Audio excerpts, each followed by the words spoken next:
Welcome. I am your host, Manpreet, aka MMA Lock of the Night, and your boy on social media at MMA LOTN. Joined, not as always, because my guy Cody Softic is actually on a business trip down in Nashville. He's actually covering that Aries fight card, that stream that he did with Clint, for anybody that watched that on his channel. So he's down there commentating for those guys. So usually I call on my guy John Strigarian to step in. Unfortunately, the guy's on the links right now, shooting some golf on this Friday afternoon. So I'm like, you know what? Let's stick with the theme of the club and sub guys. Legs actually stepped in way back in the day when Cody had to drop off a short notice. So I thought I'd go with the other guy here. We got my guy Luke Lamb from Sparring with Reality Betting. Luke, what's going on, my brother? Another card. We're right at the end of this crazy, just 12-week straight grind. Not gonna lie, I'm really looking forward to this break week coming up. You're telling me, dog. You're telling me. Yeah. Researching and slaving these cards every week. It's a grind and a half, let alone when you got 12 weeks in a row. But I think it's an interesting card for sure. Looking forward to it.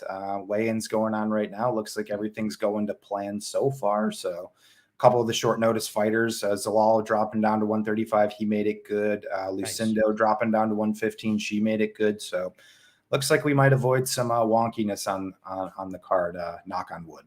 Well, hey, it was the day after that ended up screwing us for this last week, right? With the last event where we had two fights actually drop off the day of, both of which ended up getting scheduled for this card. So we'll see how those people look in with having to do back-to-back weight cuts, although they are being given a little bit of a cushion, not having to make their actual weight class this week, but still having to cut a little bit. I'm interested to see how they end up looking on the scales regardless.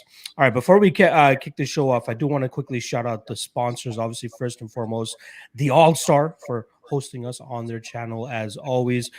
Make sure you guys check out the rest of their YouTube channel as well to see great interviews from guys like John Hyun Ko, and I think, if I'm not mistaken, Sasha Palatnikov is trying to take on a interviewing role as well. So make sure you guys go check out the All-Star for that. Secondly, shout out to betonline.ag, one of the best sports books in the world in regards to MMA, considering that they're usually the first on the block with dropping bets and props, not just for the UFC, but for regional MMA as well. So if you want to further your degeneracy, the best way to do it is through betonline.ag. And then lastly, shout out to CloudBet, one of the best sports books in terms of crypto, and especially because of the special props that they do for our show.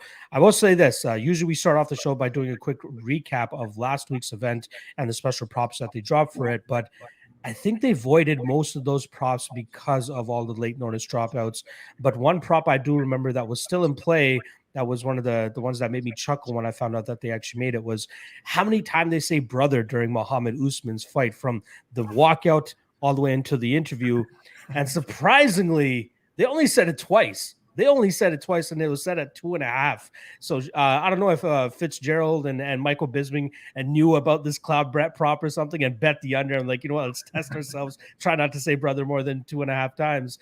And they hit the under there. So shout out to anybody that actually balled up and went with the under. I went with the over, and I ended up crashing on that. But shout out to the commentary team for being able to keep it together in regards to that. All right, let's get into the fights here. Let's get into this 13 fight card that we have going down in sunny San Diego, California. I'm sure the fighters are excited to be in front of that crowd. Not to mention, I think both of Marlon Chito Vera and Dominic Cruz are around from that neck of the woods. So I think they're excited to be fighting in front of that home crowd, if that's what you want to call it. All right, first fight of the night. We're going to be talking about a 135-pound bout between Youssef Zalal and Damon Blackshear. In terms of odds, we're currently looking at -125 on Zalal and +105 on Damon Blackshear. Now, I'm going to be honest with you, Luke. There's two fights on this card that I'm imagining aren't even on this card, and this is definitely one of them where I just really can't get the best read on either fighter, right? Youssef Zalal came into the UFC with a little bit of steam. He was one of those guys that was remaining very active during the COVID era and even like pre-COVID era, got in a bunch of fights. And then he ran into Ilia Topuria, and it's been pretty much downhill for him ever since, losing decisions to Sung Woo Choi and then most recently to Sean Woodson.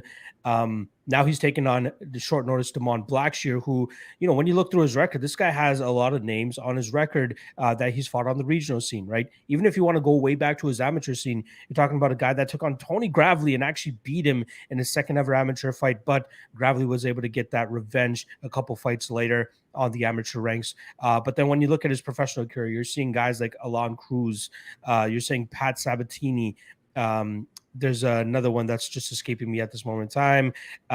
Danny Sabatello, Mike Kimball, highly touted Bellator prospect, who he actually ended up beating that night. If you guys go back and watch that fight, all you'll ever hear the commentary team talk about is Mike Kimball, and then Damon Blackshear goes out there and spoils the party, even though he was a close to a minus 200 favorite that night. Chris Moutinho is another guy that's on his record who he actually has a loss to. Not a good look in terms of especially what we've been seeing from Moutinho as of late. And then lastly, like I said, he did get a submission victory over Cruz in a 5-round fight where he got to finish in the 4th round back in June of 2017. The guy seems to be solid all around, right? Like, he seems to have a decent striking game with good power. He has obviously some jiu-jitsu up his sleeve, as we've seen with a couple of his rear naked choke finishes. But I'm still really struggling to grasp where he is best at. Like, I'm not 100% sure what his strong suit really is, and I'm hoping that you can shed some light on that. But in terms of a prop that I like for this matchup, again, I'm acting like it's not even happening, but I do see one thing that seems to be a constant with these guys more often than not, and that's fights going to a decision, right? Like, they do have a couple of submission victories on the record, but I think based on how these guys match up with one another, we'll see this at the judges' scorecards. Fight goes to decision, currently sits around minus 190 to minus 205, depending on what book you're getting. Even though over 2.5 at minus 230, maybe a possible parlay piece if you want some real degeneracy action. In terms of a method of victory and fighter that I'm going to go with, I'll go with Zalal by decision at plus 140, but just not the most confident in it. Luke, do you have any convicted takes for this matchup? Anything more that you can offer up? Honestly, I'm pretty much in lockstep with you in almost everything. Where it's one of the matchups on the card that I don't really feel passionate about either way. I mean, if Zalal got to like dog money, I'd probably have some interest there just based on Blackshear coming in on short notice, Zalal being more battle tested.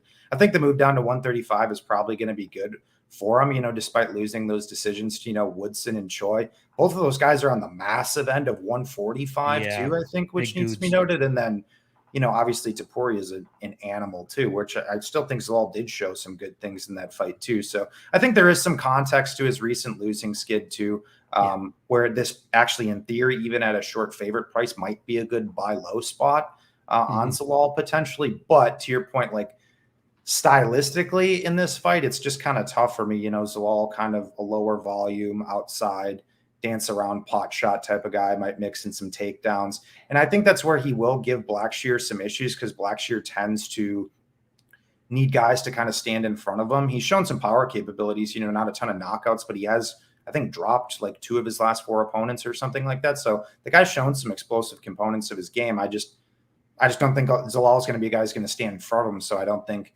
Blackshear is going to be able to get off on volume for free. So I like Zalal in the stand-up, but we have seen Zalal kind of struggle with some more physical guys in the past. And despite going down a weight, I actually think Blackshear is actually physically stronger than Zalal. And I think he still is going to struggle maybe a little bit in this matchup with some of the grinding. And I would more so lean to Blackshear with more general wrestling and grappling upside. And we just know that Zalal can fight close, in a lot of fights just based on his general style. So hard to have much confidence really in him, but I am in lockstep with you as well. No pun intended on the props as well. I think the fight goes is the best way to go. It is chalky, but to your point, neither guy's been finished. Both guys, like I said, it's based on how Zalal fights, limits damage. I think he eats like less than 2.5 significant strikes per minute. So he's not a guy who's going to get volumed up. He survived really deep submission attempts against Topuria, who's a sound black belt. Blackshear has shown pretty much solid durability to date. He's gotten out of any sort of compromising grappling positions I've seen him put in. So yeah, this fight just speaks over to me. And yeah, I laid actually a pretty heavy price on the over 2.5. I played 215 for like 3 units. I don't think this fight finishes at much of a rate. I think it should probably be closer to like the 80% indication, to be honest. But Zalal by decision is my official prediction.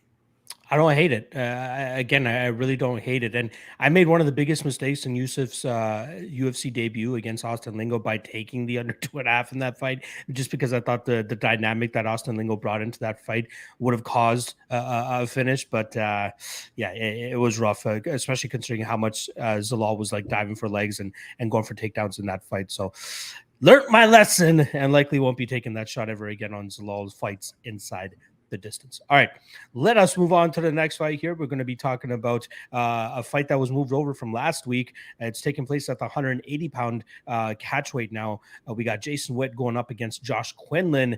In terms of odds, we're currently looking at minus 280 on Quinlan and plus 235 the return on Jason Witt. I'll let you kick this one off, man. Have your thoughts at all changed from last week, given this change of location and fight card, or are you sticking with your same breakdown that you had going into it? In terms of my general breakdown and sentiment, that hasn't changed on the fight. The only thing that has changed is now Quinlan is an second-time confirmed cheater and long-time steroid user. having those John Jones specific metabolites in your system says I have been on the gas for like 5+ years now. So that's the one different change that Mr. Quinlan's cheater confirmed now. But I mean, my general sentiment on the fight hasn't changed much.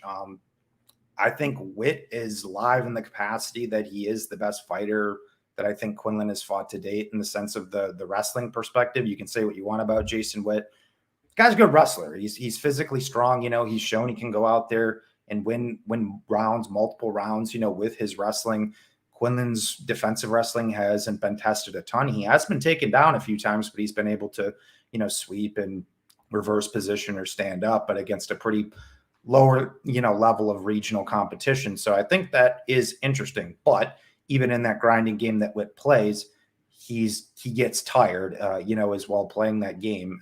But I will say, though, he is processed in terms of largely being able to stick to it. So I think from that perspective, we're actually going to learn a lot about Quinlan. But the problem is that Jason Witt's durability just is not there. So he's a guy who can be going out there and looking good, and in winning minutes, potentially winning rounds. But he's live to die at any time. And, the Barberena fight's a pretty good example of that. Obviously, he didn't officially go out, but he was up, 2 rounds in that fight and damn near got finished in the third, was on skates for the large bulk of it. In my opinion, that fight should have been a draw personally.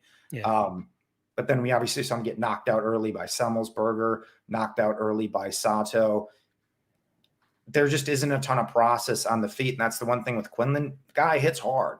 He hits hard. So it's just hard for me to trust Witt and kind of think he's a trap by the number spot there. So from a prop perspective, how much value is on this, I'm not really sure, but Quinlan by knockout right around evens, I think is probably just the best way to go. If you want to take your blood pressure medication, Witt decision plus 360 is juicy, but if you're going to bet it, it's one of those things you got to know what you're getting into with Jason Witt, right? Like, he cleanly won the first round off of Phil Rowe and then, you gauge, right? Yeah. Like that's just kind of how it goes with him. So, but if you're looking to bet Quinlan in general, if you're even not looking in the prop route, I wouldn't lay minus 280 on him pre-fight. I would just wait because there's a decent chance. I think Witt does win the first round here and you might get a much better live money line number on Quinlan too. So that would be my advice there. But gun to my head, I don't trust Witt's durability. Plus money on Quinlan knockout, the most likely outcome of the fight. That's what I would do small. Yeah, I'm right there with you as well. Like I do like the power that Quinlan brings to the table. My concern is the if he's not fully on the juice nowadays, does he still translate that power into the UFC? We know he has a little bit of in his system still, but I'm sure it's not to the levels that he had pre-UFC. So will that have an impact on his ability to finish this fight?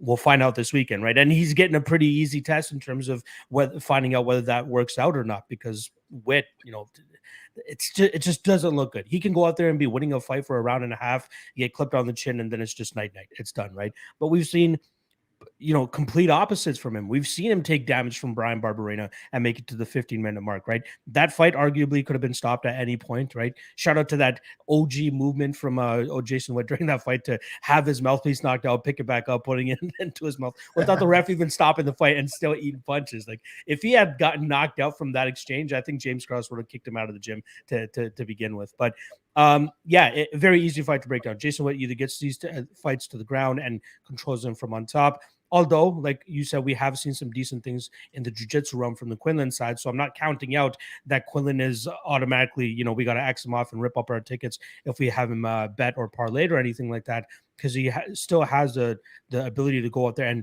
and win fights in the third round. We've seen him do that as well. Again, level of competition, a little bit sketchy compared to what you get with Jason Witt, but he should still be able to go out there and get that win. I get where you're coming from in regards to the KO prop here on Quinlan, which, like you said, it's around even money.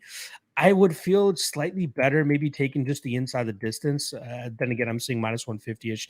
I see minus 120 on DraftKings. I'm not sure if that's accurate based on best fight odds, but I think there's a possibility of a club and sub situation, right? Shout out to the podcast. But I feel like I do think he could potentially hurt him, get him to the ground, and maybe just find a submission from on top.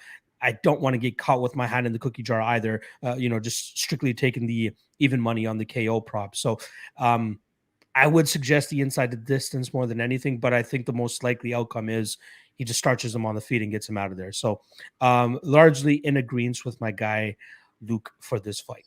All right, let's move on to the next one here. Curious to hear your thoughts on this one. We got a men's flyweight bout between Osborne and Tyson Nam. In terms of odds, we're currently getting minus 250 on O'Day and plus 210 the return on Tyson Nam. This is one of those fights where I wish we weren't seeing that 37, 38-year-old number beside Tyson Nam's name, because I feel like if we got him maybe a couple years earlier, I'd feel a little bit more confident taking this big plus money shot on him, right? Very experienced, has way more experience than what Osborne brings to the table, and not to mention experience, but high level experience, right? This guy's been fighting the best guys at the lower weight class for years now. He splashed onto that scene by knocking out Eduardo Dantas back in it wasn't even Bellator, but Dantas was the Bellator champion at that time, which is why Tyson Nam got so much acclaim back then. Obviously, eventually made it to the UFC. Before that, was able to knock out Ali Bagutinov on the regional scene as well. If I'm not mistaken, he was likely down in that fight and then just hit that head kick right at the end and got the finish there. So that just goes to show how much power this guy has in his strikes, not just his hands, but his strikes, his kicks too. 12 out of his 20 wins coming via knockout, which is usually unheard of at these lower weight classes, but that's what we're getting with Tyson M. He's been off for a little while now due to an ACL surgery. I believe he had to repair his knee. But since then, he's been working over there in Hawaii with Max Holloway's coaches. So let's see what those guys are going to be able to do for him. Osborne seems like I get it. He has, I believe he has 15 fights on his professional MMA career now, but he still feels like he's a little bit green to me. He still feels like he has a little bit of rawness, and he's been getting away on his physical attributes more than anything. He has power in his hands. He has some slick submissions as well when he's able to get the guys to the ground. But we see in the CJ Vergara fight, if he's not able to get guys out of there, he starts to slow a little bit, and guys are able to put the pace on him late. And, maybe not get him out of there like CJ Vergara. He made some fight IQ, weird. I think he took him down in that third round when he knew he had to go out there and finish him. I'm like, hey, should have kept this on the feet and you could have overwhelmed him. Somebody that could overwhelm him is Tyson Nam. We saw Tyson Nam down 2 rounds against Matt Schnell going into that third round. And although he didn't knock him out there, he gave it his best effort in terms of moving forward and throwing big strikes. It's on the table that Tyson Nam could clip Osborne late, right? has that low hand stance, likes to throw the spinning stuff and kicks a lot, but he does leave his chin a little bit exposed, which is where I think that Tyson Nam could potentially clip him and get him out of there. Tyson Nam by KO is currently sitting around plus 500, but if you want to get a little bit greedier, Nam in round 3 currently sits at plus 1800, which I might take a little bit of a sprinkle on. O'Day should win this fight by just touching him up for the first 2 rounds and then surviving that third. But I'm not of the belief that now O'Day is 100% going to be able to go out there and get the finish of his own, right? Last time Nam got put out, 2013, by the wonderful streak of that World Series of Fighting version of Marlon Moraes that we were used to and hyped about coming into the UFC. Didn't really pan out the way I expected it to. But, that was the last time we've ever seen Tyson Nam get finished. Can O'Day Osborne recreate that? I'm not fully on board with that. I don't think so. I think we'll see a good effort from Tyson Nam here, but I think he's very live to go out there and get a finish in that third round. So round 3, Nam plus 1,800 would be my favorite prop for this card or for this fight. Otherwise, O'Day decision is probably what I would lean on. What about yourself? Am I giving Nam too much credit here, or are you seeing what I'm seeing as well?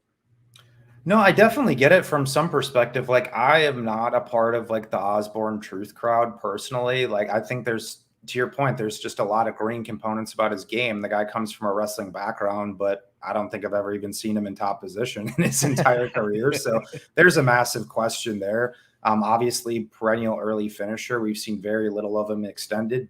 You referenced the Vergara fight. When we did, it didn't look particularly encouraging. He fights with his hands down pretty consistently. There's just a lot of questions on him at the UFC level in general, which is why, I'm not laying over 2-1 on O'Day Osborne against pretty much anybody at this point until I get a lot more questions answered on his overall game. The problem with Nam is he's just a one-dimensional power puncher who just doesn't do much else. Like, his work rate is just way too inconsistent for my liking, especially at a division like flyweight. Like, your work rate just needs to be much higher. And we've seen it like throughout the course of his entire career. He just does not step on the gas enough in extended fights and waits to get before, like you said, the Schnell fight where he kind of came on a little bit later. But there's just not the consistent work rate from Tyson Nam that I would like to see. And coupled with that, he just doesn't make any mid-fight adjustments. Like, he's just going to go out there and, pretty much do what he's going to do, win or lose. It's like, if the shot comes, if it doesn't, he's like kind of just renowned to go out there and get outpointed. So it's like, that's my thing, at least in like taking a big dog shot. It's outside of the fact that he's 38 now is not particularly encouraging either. It's like, I need a lot more sense of urgency from my guy, Tyson Nam, to go out there and have any sort of supreme degree of confidence in him. But like I said, I have my own issues with O'Day Osborne as well. And Nam does hit hard for the weight class, and Osborne does fight with his hands down. Haven't seen him overtly tested in distance exchanges very much outside of that flying knee by Kopp. I do think he was winning the fight prior to getting caught in that scenario, but nonetheless, lots of questions on both sides, which makes it very difficult from a prop perspective. But I am going to lean on the Tyson Nam durability side, just because, like you said, he hasn't been knocked out in 10 years. So despite getting older, for me to say that his chin is gone or it's regressed, there's just no evidence that it has. Obviously, Osborne's much faster, much explosive, so he definitely could go out there and flatline him. But I would more just look to the over around evens or Osborne by decision at like plus 200 or so and go anti-violence. But I think you can also just make a valid argument that O'Day Osborne is an under machine based on his style, and then you just blind bet O'Day Osborne unders. I think that's a valid argument too. So this is going to be one of the main fights on the entire slate that I don't feel really great about my prop selection, but I would risk it for the biscuit and lean on that Nam durability and go with anti-violence. Yeah, as long as O'Day doesn't hit Tyson Nam with the knee or anything like that, I think we should be fine in this spot. But I do like. I am hoping that the age is kind of just, just something that we might be laying too much into. And I'm hoping that Tyson Nam can actually go out there and get a solid win here. Like, for more so the exposing the O'Day Osborne side of things, right? Like, I don't understand why he's such a big favorite in this spot. It's like, goes out there, he gets a finish. Okay, we're going to see it throughout this card, right? There's a lot of big favorites that shouldn't be big favorites because they're able to go out there and lay out violence and damage on guys. But can we guarantee that they're going to do it every single time? He didn't do it against CJ Vergara. I mean, he did it against Ruth Gadashev. Okay, cool. But like, now he's taking another step up in competition in Tyson Nam, who, again, I wish there was more in terms of substance with his output and his volume, and that would likely favor him a little bit more. Maybe Max Holloway's coaches can like fucking put a burner under his ass and say, hey, look, this is how we got this guy to the title. You got to go out there and do the same thing, put some punches together, throw more than 50 strikes per round, and you can be successful. We'll see how it goes. But I'm hoping I can cash my plus 1,800 ticket on that round 3 because that'll be sweet. All right. Let's move on to the next one here. We're going to be talking about Mowgli Benitez going up against Charlie Tavares. In terms of odds, we're looking at minus 330 on Gabriel Benitez and plus 275 on everybody's favorite fade, Charlie Tavares. Luke, I'll let you kick this one off, my friend. Are you on the fade Tavares train this weekend at heavy chalk, or are you going to give him some, give him some love here considering the price tag that he's at? I am going to give Ontiveros a little bit of credit just because Benitez, he has been knocked out in 3 of his last 4 losses. He is going up to 155 pounds for this fight. He's going to be at a massive size disadvantage. And Ontiveros is a guy who's going to go out there and maximize his win equity for better or for worse. So, I mean, if Benitez doesn't go out there and mind his P's and Q's, Ontiveros is live, right? And that's why from a prop perspective, like Ontiveros round 1 plus 800, I think is an interesting sprinkle. God damn it, Luke. Overlooked that one because I wanted to surprise people with that one. But go ahead. Lay it on him. Lay it on him. Just because he has the Jordan Wright syndrome. He is a glass cannon. He is a glass cannon, right? He's gonna go out there and go nuts, throw unorthodox stuff, flying knees, axe kicks, throw from weird angles, right? Like I said, he's a big guy. Yeah. But that's where the bulk of his win equity is coming, is in round 1. And that's where we're going to get this chaos from him. So I understand that he's like plus 275 on the money line. It's like, oh, look, you're getting, greedy or whatever. Just take Ontiveros there or whatever. But it's like plus 800 for the guy's pretty much win equity. And despite me, sounding like I'm on the Ontiveros side, I'm not. I really do think it's a levels fight, though. Gabriel Benitez should not lose this fight. He is just much more skilled than this guy in pretty much every single capacity. He hits incredibly hard. He's an opportunistic submission grappler. He's actually shown he can win minutes in general, let alone at a UFC level where Charlie Ontiveros has not shown that. I don't think Charlie Ontiveros is a UFC caliber fighter. Like I said, there are some red flags on the Benitez side as well, where I'm not running to the window, to lay over minus 300 on it.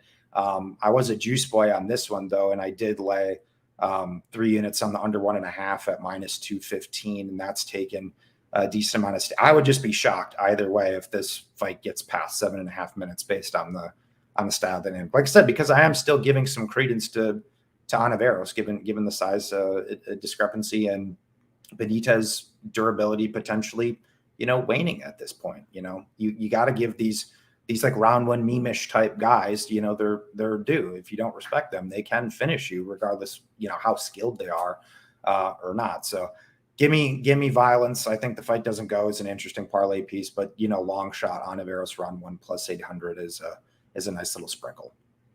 Yeah, I'm still waiting for that prop to open up on like DraftKings and FanDuel and all that stuff. I think it's really only on Bet Online where we can get that round 1 Ontiveros prop. It seems like Betway has it as well right now, but I'm not sure why they're taking so long to drop full props on this fight when they pretty much have it for every single fight. But I think you hit the nail on the head in regards to the Jordan Wright comparison. I'd call him like the poor man's Jordan Wright, which is like an even more spin in the face of anything, right? Like we know what Jordan Wright brings to the table. First round or bust, that's really it. And it's come through every single fucking time in the UFC. Whereas Charlie Ontiveros still has yet to pick up his first UFC victory, although he's only had 2. He can go out there and just sneak that 1 KO into this UFC career of his and then just ride off into the sunset and be like, hey, I got my hand raised inside the UFC. That is enough legitimacy for me. And this is a spot for him to do it, right? We're talking about a Gabriel Benitez who's been put out in his last 3 of 4 losses.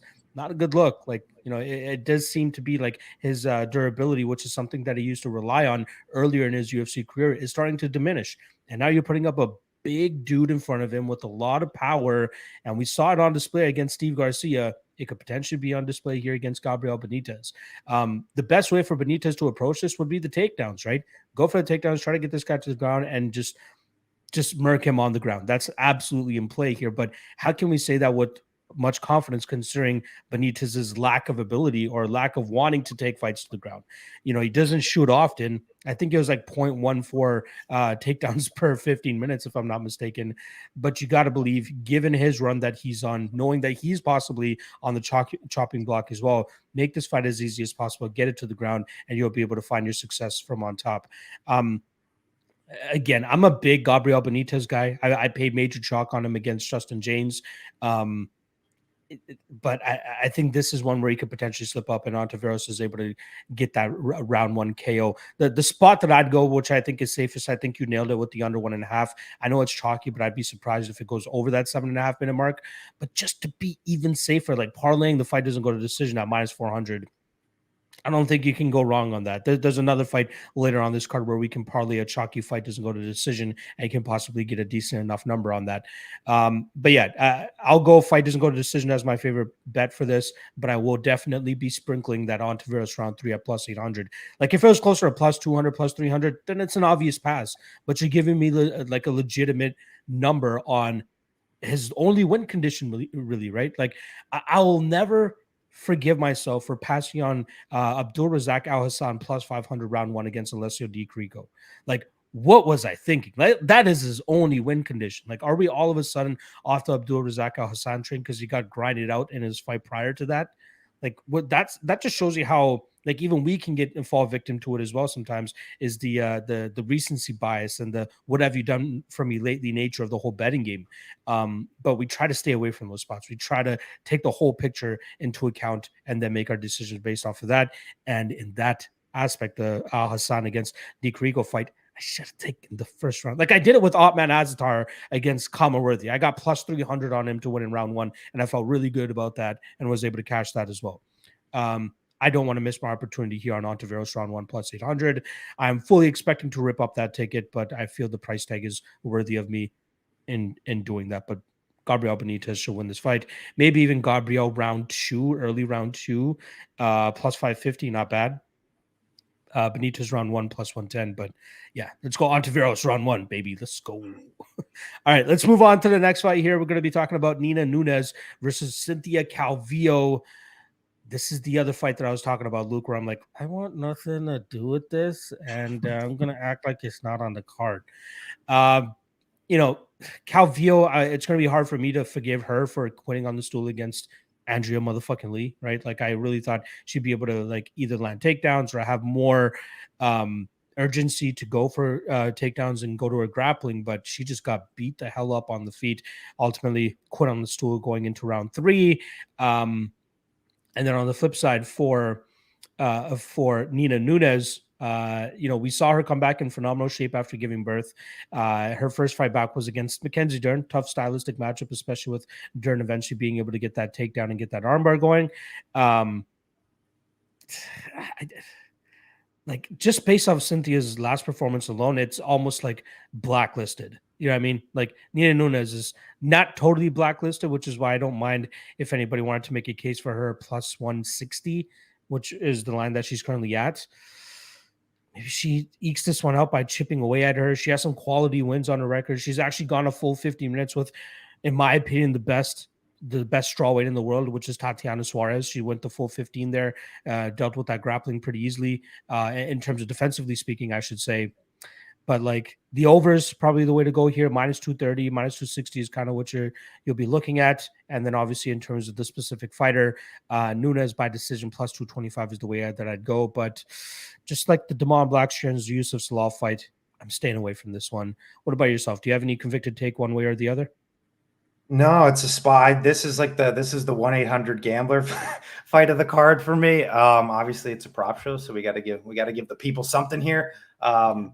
But it's just so hard to trust both girls. I mean, you kind of ran through it with Calvillo, quitting on the stool, Calvillo getting away from her wrestling, Nunes having the baby recently. She's a lot older at 36, 37. And I put out a tweet, like, it was, I think it was before the original booking of the matchup, like when I was getting ready to do research on it and just rolling through the Tapology for Calvillo. I'm like, Cynthia Calvillo's 34 years old. Like, I don't know why. Right? That tripped me out too. Like, I thought one of the big spots for her, like earlier in her career, was everybody's like, she's so young. Like, how the fuck are you 34 all of a sudden? Yeah, like, I don't know why. I had this notion she was like early, like late 20s at least. Yeah. And I was like, oh Jesus, she's 34.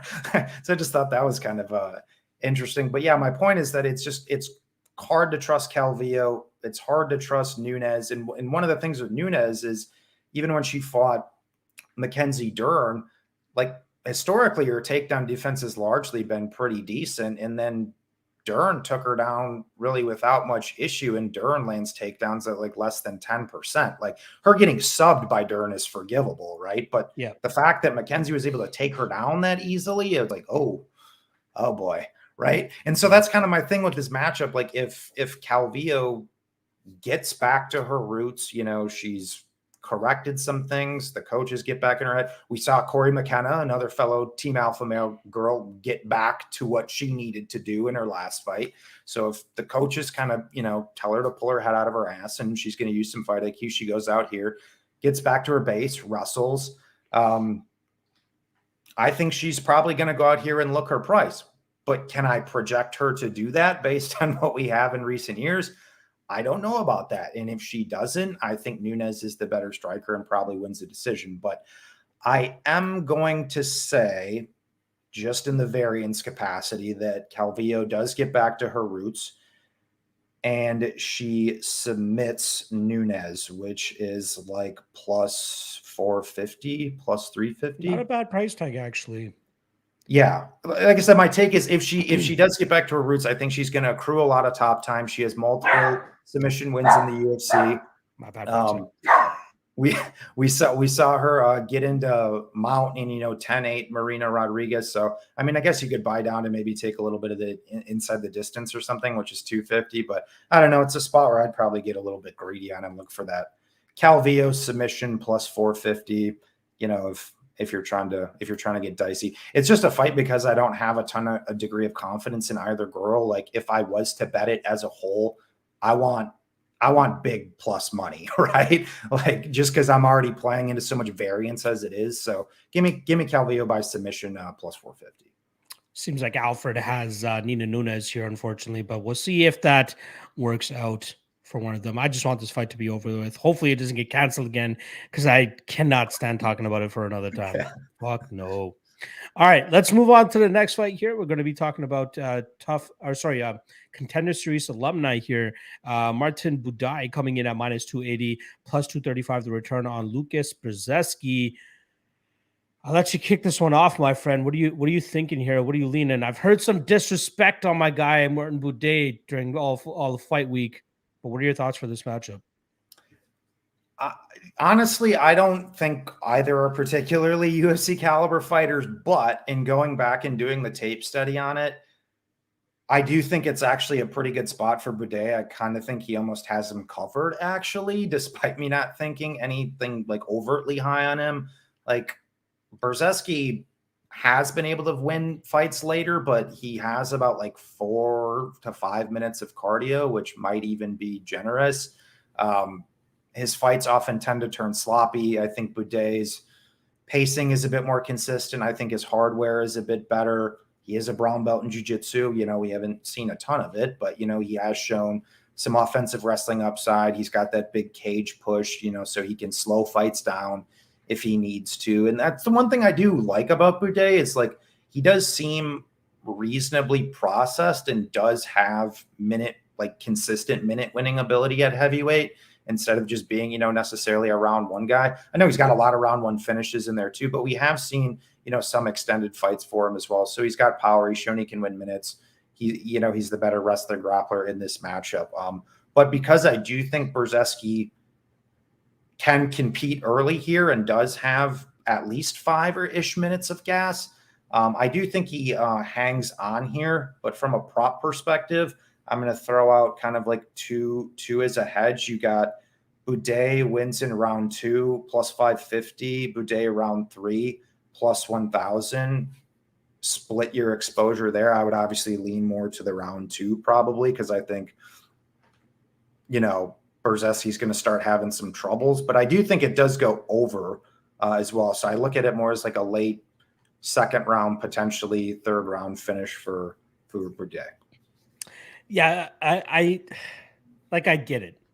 They look sloppy. You know, I mean, they're not the high. They're no Cyril Gane, right? I completely understand that, but I think that Buday could actually make some noise in this UFC division if his durability holds up. Right, the guy eats shots like fucking whatever they eat in Slovakia, and then he moves forward and keeps putting the pressure on these guys. Right, I love his ability to move forward, take a little bit of damage, but throw in combinations to keep his opponent on their back foot, and then he pushes them up against the cage and just fucks them up there, right? Beautiful knees up the middle. He broke one of Chris Barnett's ribs with one of those knees as well, if I'm not mistaken. Like, the guy puts relentless pressure on his opponents, and he seems to have the cardio to do so. He's never, like, I don't think I've ever seen the guy take a back step, which is what I love to see in a fighter. And that automatically makes the other guys just start moving backwards. Like, I don't think that Lucas Brzezky is going to be able to get that respect from Buday here, where he's not going to be on his back foot the entire time. Brzezky, we've seen him slow down time and time again in fights. Luckily for him, he's been fighting tomato cans on his side of the world, and that, you know, won't really help him once he actually starts fighting some resistance like he's going to be getting here in Martin Buday.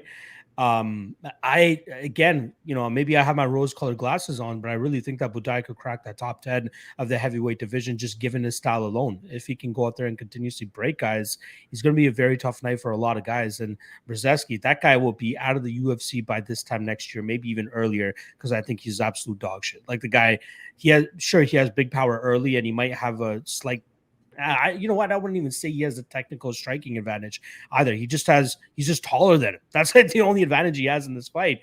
He might be able to clip him with something, but everything that I've seen from Buday, this guy's eaten bombs in the past and continues to move forward without any hesitation or even flinching. His only loss on his record to Juan Espino way back in the day. So not a bad loss on him with his record, but the guy looks very difficult to deal with. I think he breaks Brzezky as well. And that's why my favorite prop, I actually dropped on the Action Network's prop squad article for this week as well, is plus 400 Buday in round 2. I don't think Brzezky has enough to go out there in round to survive 10 minutes with Buday in there and actually see the third round. I think that we see Buday slowly chip away at him in that first round, turn it up a little bit in that second round, and then get him out. That's why I'm a little bit iffy about the over 1.5, because I think that finish could come at any point at 1.5. So yeah, I love Buday in the spot. Again, most people have been talking shit about this fight. I'm excited for Buday. Like, I really think that guy has what it takes to be in the top 10 of the UFC if his durability holds up. And I think he's going to be a lot of trouble for a lot of people. So hopefully he can continue this run that he's on, you know, follow up that Chris Barnett dismantling with a complete wipeout of Lucas Brzezky this week. Hopefully he holds off at it in that first round, gets us to the second round, and gets him out of there in that second round. But yeah, there you go, bro. You can add Buday to the simping with Manpreet crew with Uncle Live. Just add him in there as one of your boys. Fuck it, let's go. Somebody make a meme or a gif of that shit of just Buday and Uncle Live carrying me on their shoulders or something like that. That'll be fucking dope. But yeah, well, let's go Buday round 2. I don't see any issue with it. I think you said FanDuel has plus 550 right now. Even better of a line if you guys are able to get it on FanDuel. But even plus 400, I think, is more than enough value considering how I see this fight going. Buday's going to break this guy. All right. Let us move on. I think there is not a special prop for this one. We have a couple fights with special cloud bet props for them. And one of them is going to be coming up very shortly. But let's just get into this next fight here. It is actually for the next fight. We're going to be talking about a 120-pound catchweight bout between Angela Hill and Lupita Godinez. In terms of odds, we're currently looking at minus 325 for Lupita Godinez, plus 270 for Angela Hill. Now, I created this narrative earlier this week on my show in regards to why they moved this fight to San Diego and why they moved it up, you know, however many weeks that they moved it up, because I thought this fight was supposed to take place in October or something, if I'm not mistaken. They move it up to August here, specifically San Diego. Luke, where is Angela Hill from? I believe California. I don't know specifically San Diego, but Chula Vista, which I believe is just south of San Diego. So let's call it San Diego. Let's say she's from San Diego. Luke, how many fights in a row has Angela Hill lost? A lot. She is creeping up on a 13-13 record right now. Like, that is not a good look at all. She's getting up there in age. If I'm not mistaken, she's like 37, 38 years old. So the narrative that I've created this week is the reason they moved it up to this card, specifically San Diego, is that knowing that if and when Angela Hill ends up losing this fight, she will likely leave her gloves in the cage to pursue that commentating and analyst gig that she's been getting with ESPN, you know, continuing on with that podcast that she has with Jessica Penne. I think she wants this to be her farewell song or her swan song. And you know, UFC doing her no favors by giving her an opponent like Lupita Godinez as well. So I really think that Angie Hill has that retirement thing on her mind going into this fight. And I think win, lose, or draw, she'll likely hang it up because it's the perfect scenario for her to do it in front of that San Diego crowd. Like, when was the last time the UFC went to San Diego? It's been a long fucking time. Yeah, I think that she'll give us probably one of her best performances to date, but I still don't think that's going to be enough for her to go out there and beat a girl like Lupita Godinez. Lupi showed, with flying colors last time around against Ariane Carnelosi, why she should be taken seriously, and I think that we'll continue to see that this weekend against Angela Hill. If Verna Jandiroba is landing takedowns on you in rounds 2 and 3, think about what Lupita Godinez is going to be doing to you as well. I'm kind of stumped between the method of victory here for Lupi. Like, I could see her potentially getting a submission. I could see her potentially getting some finish time and opportunities from on top, but I could absolutely see the same thing in terms of her going out there and grinding this fight out. The only reason I'm not fully on board with the Lupi by decision prop is the, again, this is MMA math, and MMA math normally doesn't work. I get it. Verna Jandiroba was not able to submit Angela Hill. You know who was? Randa fucking Marcos. If it's the same thing with Takashi Sato and Gunnar Nelson, right? Gunnar Nelson wasn't able to submit him, but we saw Bilal Muhammad, who doesn't finish anybody, able to submit Takashi Sato as well. So dealing with the diverse grappling approach that you're going to be getting from Lupi here, I think finishing opportunities could present themselves. But what I'm going to end up doing here is just eating the chalk on her. Like, I'll likely be parlaying her with the Tavares and Benitez fight doesn't go to decision. But yeah, like I think all props on the Lupi side are absolutely live in this spot. The only way Angie wins this fight, this stays a kickboxing fight for 50 minutes and she outstrikes her and outvolumes her and wins a decision, which I think is very unlikely. Just to give you guys an idea, Hill by decision currently sitting at plus 350. I don't see that come to fruition. Lupi would have to be,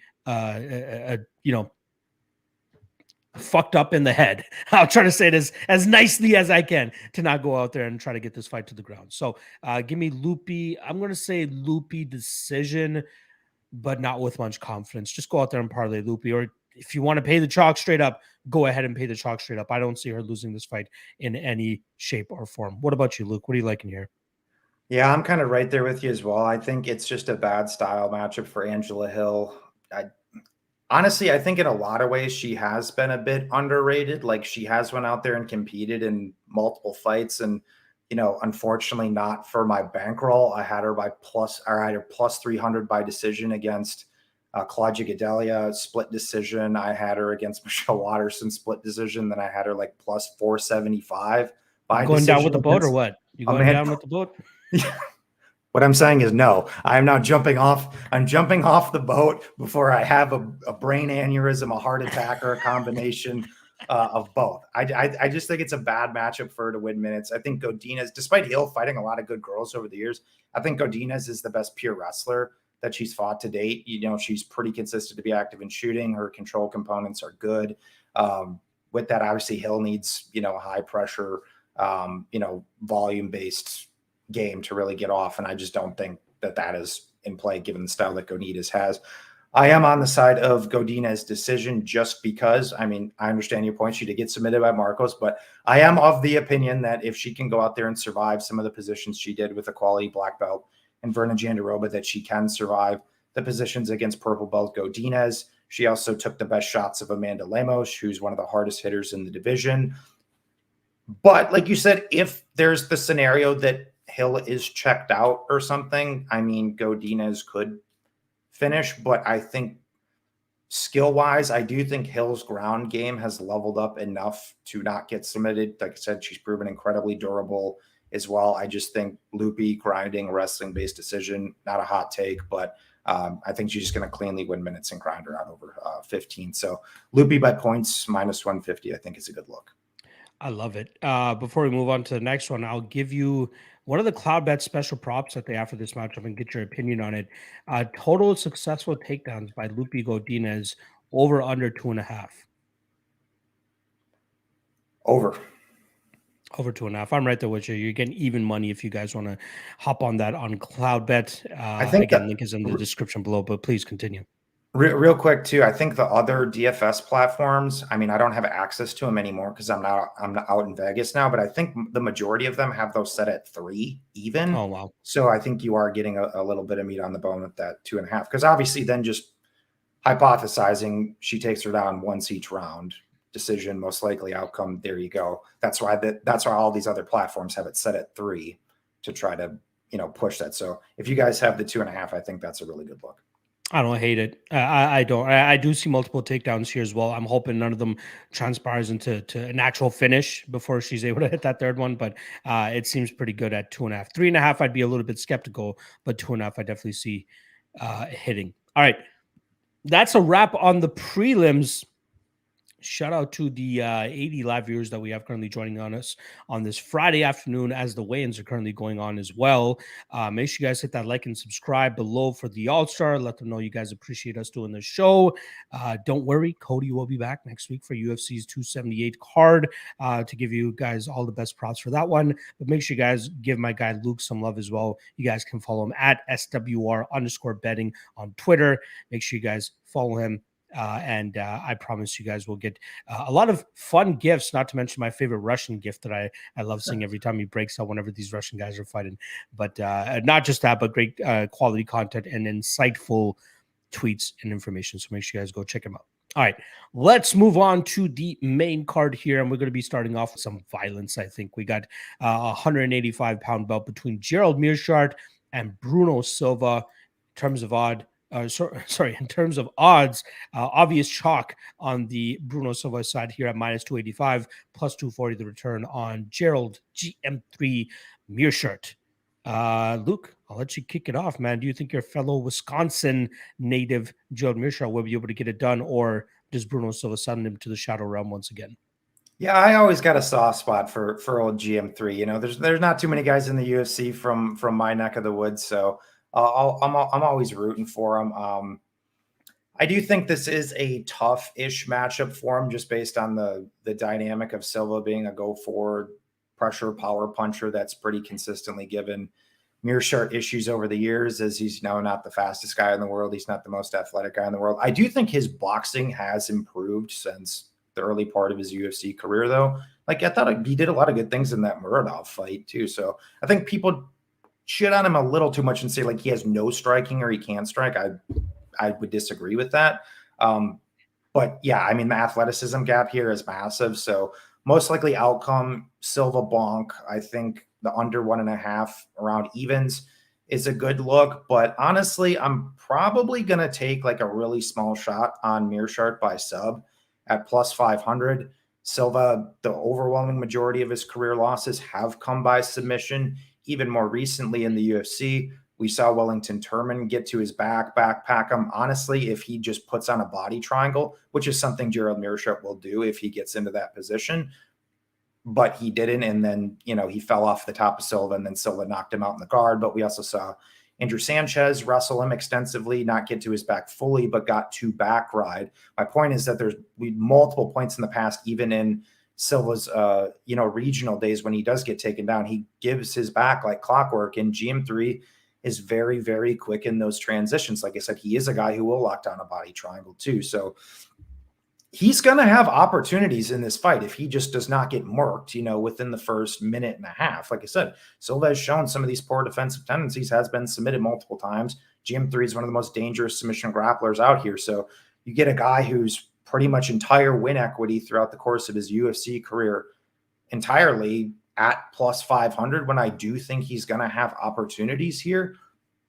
I think that's worth a nibble, but I do think the safest play is probably the under 1.5 to cover more bases around evens. Yeah, GM3, not just, really successful with his jiu-jitsu, but he's actually in the UFC record books as well. Currently tied in in that 5th spot with Frank Mir for 8 submission victories in their UFC career. Will he ever be able to catch number 1 Charles Oliveira? Probably not, considering that Charles currently sits at 16, double what he has, but still very deadly. You'd think people would want to hear out Gerald Meerschaert's side a little bit more, especially with him going out there and springing that upset against Mahmoud Muradov a couple fights ago, right? Like, that's absolutely in play, like, especially if he doesn't get murked early, like, he can go out there and make it rough for some of these guys. And you have laid it out perfectly, right? Like, Silva can be taken down. Silva can, find some difficulties dealing with guys that want to approach it with a grapple heavy approach. And like all week, I've been hearing Bruno Silva should be your lock of the night. Bruno Silva should be no. Like when I see a guy that has an obvious hole compared to his opponent, and it's his opponent's like legit strong suit, that does not qualify as a lock of the night play for me because I don't want to be sweating should this fight hit the ground. I will be sweating should this fight hit the ground. So the way that I look to approach it is just fight doesn't go to decision. Again, more chalk, whatever. Fucking parlay that shit up with something else, right? I know you're getting evens for the under 1.5, but even that has me a little bit sketched out in case Gerald does get some grappling success and does have to like push it further into this fight to be able to pull it off. We've seen him get third round finishes before, so it's not out of the realm of possibility. But I agree with you. I think the most obvious outcome is likely that Silva bonks him on the chin here, puts him out, and puts him away.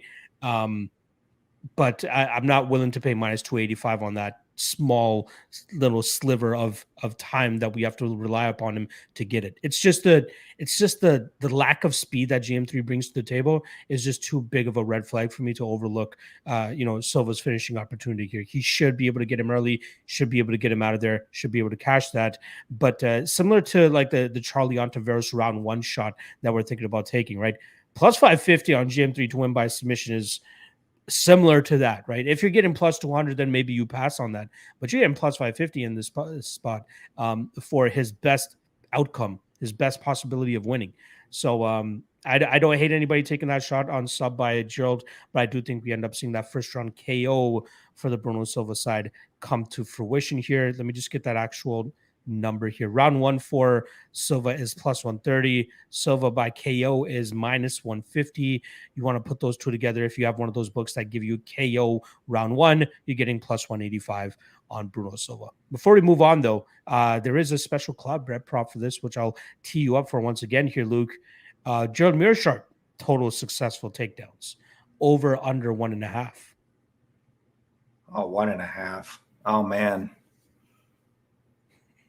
He does average over 2 per 15 minutes, but with the consensus that early bonk is in play, despite me saying I think plus 550 on Meerschaert sub fight could extend, but I'm gonna go under though. I'll go under as well. Like I agree. Like I don't think we'll have enough time for the over to hit. Honestly, like especially even if he just lands that one takedown, he could end it with that one takedown as well. So that's absolutely in play. But yes, me and Luke both with the under 1.5, which currently pays out minus 110. So if you guys want to check that out, once again, shout out to CloudBet. Link is in the description below if you guys want to take advantage of that. All right, let's move on to the next fight here. Another fight that was pushed over from last week. Now they're going to be competing at 135 pounds. We got Ariane Lipski going up against Priscilla Cachoeira. In terms of odds, we're currently looking at minus 190 for Lipski, plus 160 the return on Priscilla Cachoeira. Last week, I had a 1-unit play on Priscilla Cachoeira at plus 150. My bookie has honored it, and I'm still sticking with it. Although I wish they didn't honor it because I saw her get up to a plus 175 earlier this week. I would have much rather have that line than plus 150, but still happy with the plus 150. We've heard the breakdowns over and over again about this fight, so I'll try to keep it short here. The best way for me to break this fight down is Ariane Lipski is the better mixed martial artist.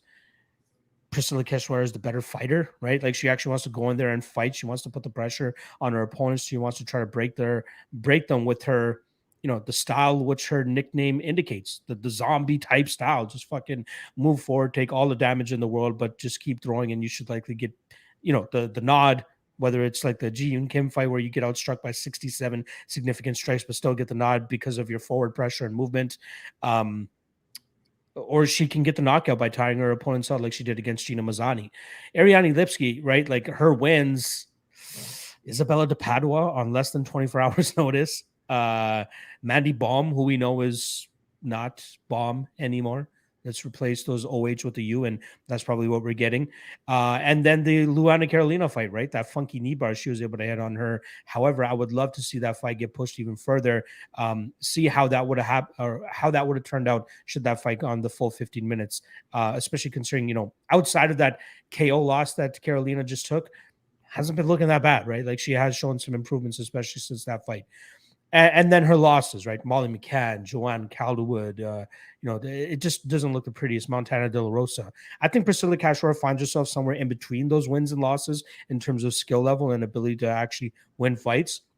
So I am leaning Cachoeira here because, yes, she will likely get touched up by Lipski, but I think at a certain point, Lipski is going to start to get demoralized by the fact that Cachoeira is still in front of her, even after all the shots that she lands. I am not discounting the possibility that Lipski looks to take this fight to the ground and tries to have some success there, but I'm just not fully sold that she'll have a tremendous amount of success there. I think more often than not, this fight will take place on the feet, and Cachoeira will be the one moving forward, landing the big strikes, and likely taking home a decision victory, where it currently sits at plus 330 for Cachoeira to win by decision. Sign me up, but I already like the money line where it's at plus 150. I hate betting bad fighters. Priscilla Cachoeira is a bad fighter, but I think Ariane Lipski is not what we expected her to be after coming off that that KSW run that she was on and coming over as the violence queen. I don't know where the violence is. I think she left it fucking in Poland, but and she might have to give it to fucking Cachoeira this weekend, especially if Cachoeira goes out and finishes herself in a violent fashion. But give me the dog, give me Cachoeira. What are you thinking here? What do you think that Lipski can put on her better technical skill set and outmatch Cachoeira here, or do you think that Cachoeira is her way to victory once again? Yeah, it's another fight that I don't really have a particularly strong opinion on, just because I don't rate either girl very highly. I am picking Lipski just because I do think she is the better mixed martial artist, and I do think she has more paths to victory. So just based on that, I'm going to pick her to win, but don't really have any confidence in her for a lot of the reasons you mentioned above, because if you guys are familiar with her KSW run, when she was coming into the UFC, I mean, pretty much everybody, including myself, was like, this, we might have something with this chick, right? Yeah. And she was over a -2-1 favorite against both McCann and JoJo. And it was like, I don't know what happened with her. It was like I was watching a completely different girl than what I saw over in KSW. And that's kind of been like the theme throughout her UFC career. Like you said, her nickname was like the violence queen. She was just known to be this aggro girl, just getting girls' face. She even wrestled a lot more, even back on the regionals too, and snagged up a lot more submissions and stuff. But she's just been all over the board. Like, I still don't know where she's at. I think if the best girl shows up, I think she's actually reasonably skilled, and she does have power for the division too. But it's like, I don't trust what the best girl's going to show up. And if the best girl does not show up against Priscilla Cachoeira, she's probably going to get her ass whooped, to be completely honest with you.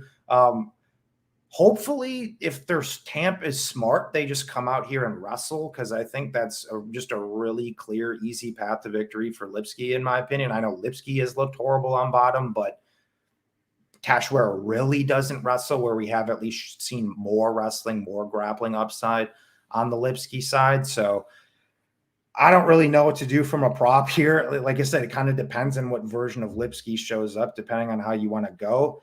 If you get the bad version of Ariane Lipski, Cachoeira by knockout at plus 550 is interesting.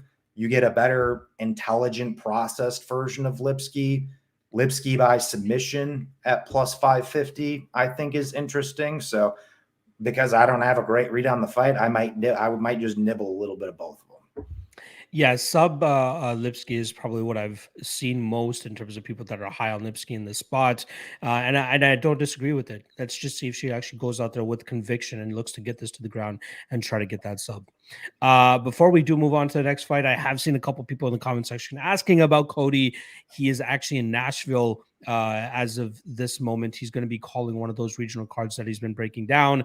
So he was not able to do the show. Thankfully, my guy Luke Lamp from Sparring with Reality Betting and of the Club and Sub podcast was able to step in on short notice. Not just short notice, super short notice. We're talking about like within 30 minutes, not even 30 minutes, 20 minutes. This guy let me know that he could do the show. So shout out to Luke for stepping in on short notice. You guys are still getting quality breakdowns and quality analysis from a very sharp dude himself. So give my guy Luke some love. All right, let's move on to the next fight here. A fight that I've heard a lot about from both sides.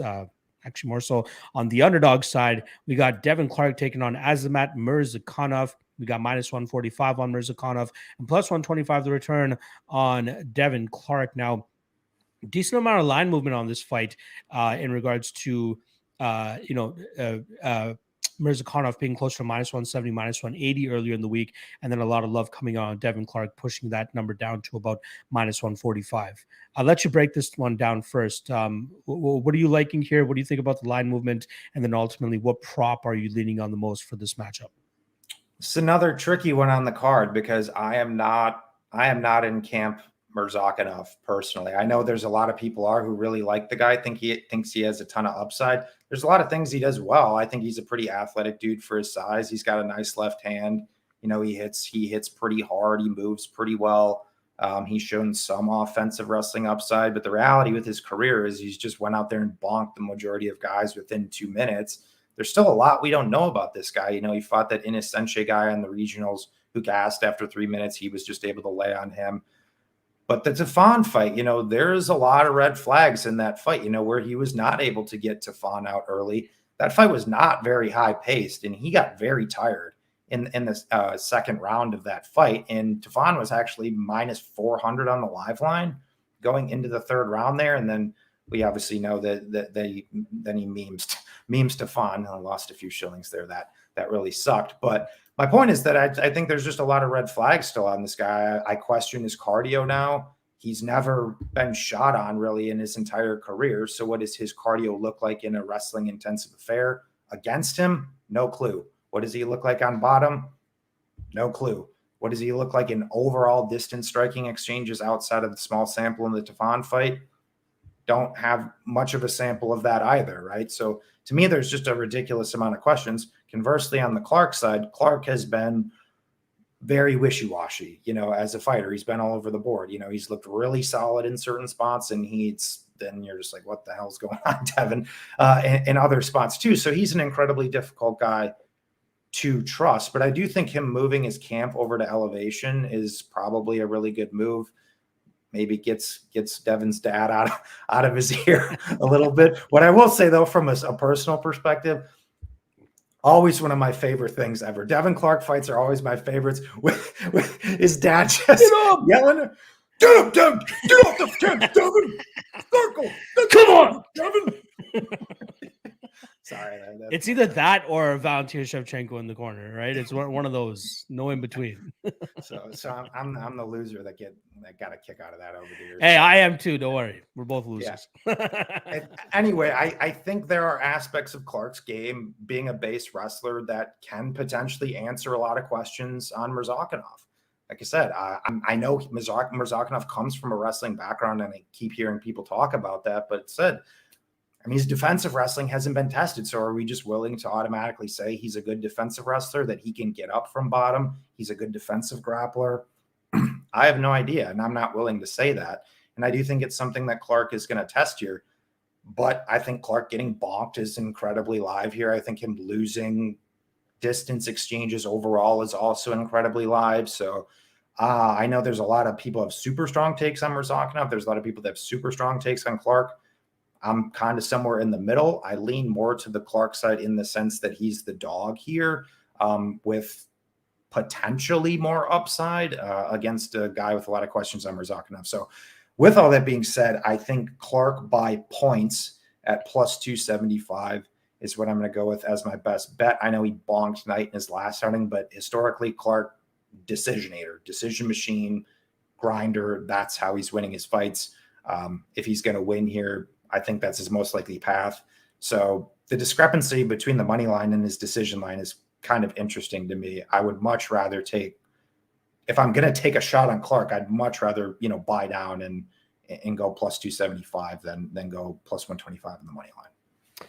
Yeah, I am leaning more so on the Mirzakanov side myself. Again, you nailed it in terms of the wishy-washy Clark run that we've been getting, right? Sometimes we get a great version of him. Sometimes we just see him lay an egg, right? Like the Ryan Spann fight was hilarious because it seemed like Ryan Spann didn't even want to be in there. And he goes, all right, fine, I guess I'll finish you now. Like that's pretty much what it seemed like. He had Devin Clark backing up the entire time and just didn't know how to approach it. And then when he finally started to give a fuck, he was able to lock up that guillotine choke and get him out of there. This is not Ryan Spann though, right? This is so Azamat Azamat Mirzakanov, who we're trying to see if he truly can fulfill the potential that we believe he had coming into the UFC after that dominant victory on the Dana White Contender Series. I think he has like the speed and power advantage early in this fight, similar to like the Bruno Silva versus Joe Meerschaert type of fight, where like he should be able to go out there and bonk him early and get him out of there and cash that ticket. But like at minus 145, I was thinking about it earlier this week. I'm like, should I just lay it to win one unit? Like, should I do that much? But I feel like we're still seeing enough Devin Clark love starting to come in that we might even be able to get a better line on that. So for me, it's more so just staying patient with the line and seeing what line I'm actually going to end up with. I think we will get the answers to the questions of like what his defensive grappling looks like, how he'll be able to deal with a guy like Devin Clark. But like, the top, I see everybody kind of leaning on that Tafon and Chukwi fight, but to me, it's like that's a completely different stylistic matchup. Like dealing with a guy that has that power striking style of Tafon and Chukwi is going to be different than what you're going to be dealing with Devin Clark. Now, albeit you'll likely have to face more. You'll likely have to use more energy, especially with how much grappling will likely be going on in this fight. But maybe he is a little bit more comfortable grappling than he is trying to stay away from the big shots of a guy like Tafon. Like, sure, using energy sucks out your gas tank, but I think another thing that people kind of look over is like when you're kind of stressed out in a fight, that will weigh on your gas tank as well, and that might cause you to slow down a little bit. And I think truly that Azamat, once realizing that he wasn't going to be able to get Tafon down with ease as he expected, was like, oh fuck, now I got to strike with this monster who likely has a better technical advantage over me. That's where I think he started to slow down and start to have some issues. Luckily for him, he was able to hit that Hail Mary shot at the beginning of the third round. But like, I still think the jury is out on how good this Azamat guy could actually end up being. And I think this will be a good barometer for us to go out there and see, okay, he dealt with Devin Clark relatively easily. Maybe he is what we expect him to be. But I hope we see him tested in those spots first before he goes out there and just absolutely bonks Devin Clark on the chin. And we get another situation where we're like, not enough data to digest what he brought to the table here. I'll still lean the Azamat side. I do think at a certain point he'll be able to find that chin of Clark and put him out. Although I will say this, considering how much people always talk about Devin Clark's chin, he has only ever been knocked out twice inside the UFC. You know what I mean? That is interesting. But I think the reason why people continue to harp on it is the guy gets hurt in almost every fucking fight. Like, he always gets hurt. He either gets hurt and wins, or he gets hurt and then ends up losing a decision or something like that. We even saw him get hurt in his last fight against Thick Willie. So I like to move to Elevation Fight Team as well. I think this is going to be his second, maybe third training camp over there. So he's already been there a little bit. I see him working with my guy, Cody Donovan, on a regular basis. So you got to believe they're doing some good work with him. The only issue I have is I think we already have a complete version of Devin Clark. Like, I don't think anything that Elevation Fight Team will do is going to improve this guy that much. Like, I think we already have a finished product with him. So I think they'll do what they can in terms of maybe getting a better gas tank. Maybe that's something that he can benefit from being over there at Elevation Fight Team in Denver. But outside of that, like, I don't like, I'm not expecting a completely rejuvenated and different version of Devin Clark just because he's changed training camp. So, yeah, give me Mirzakanov.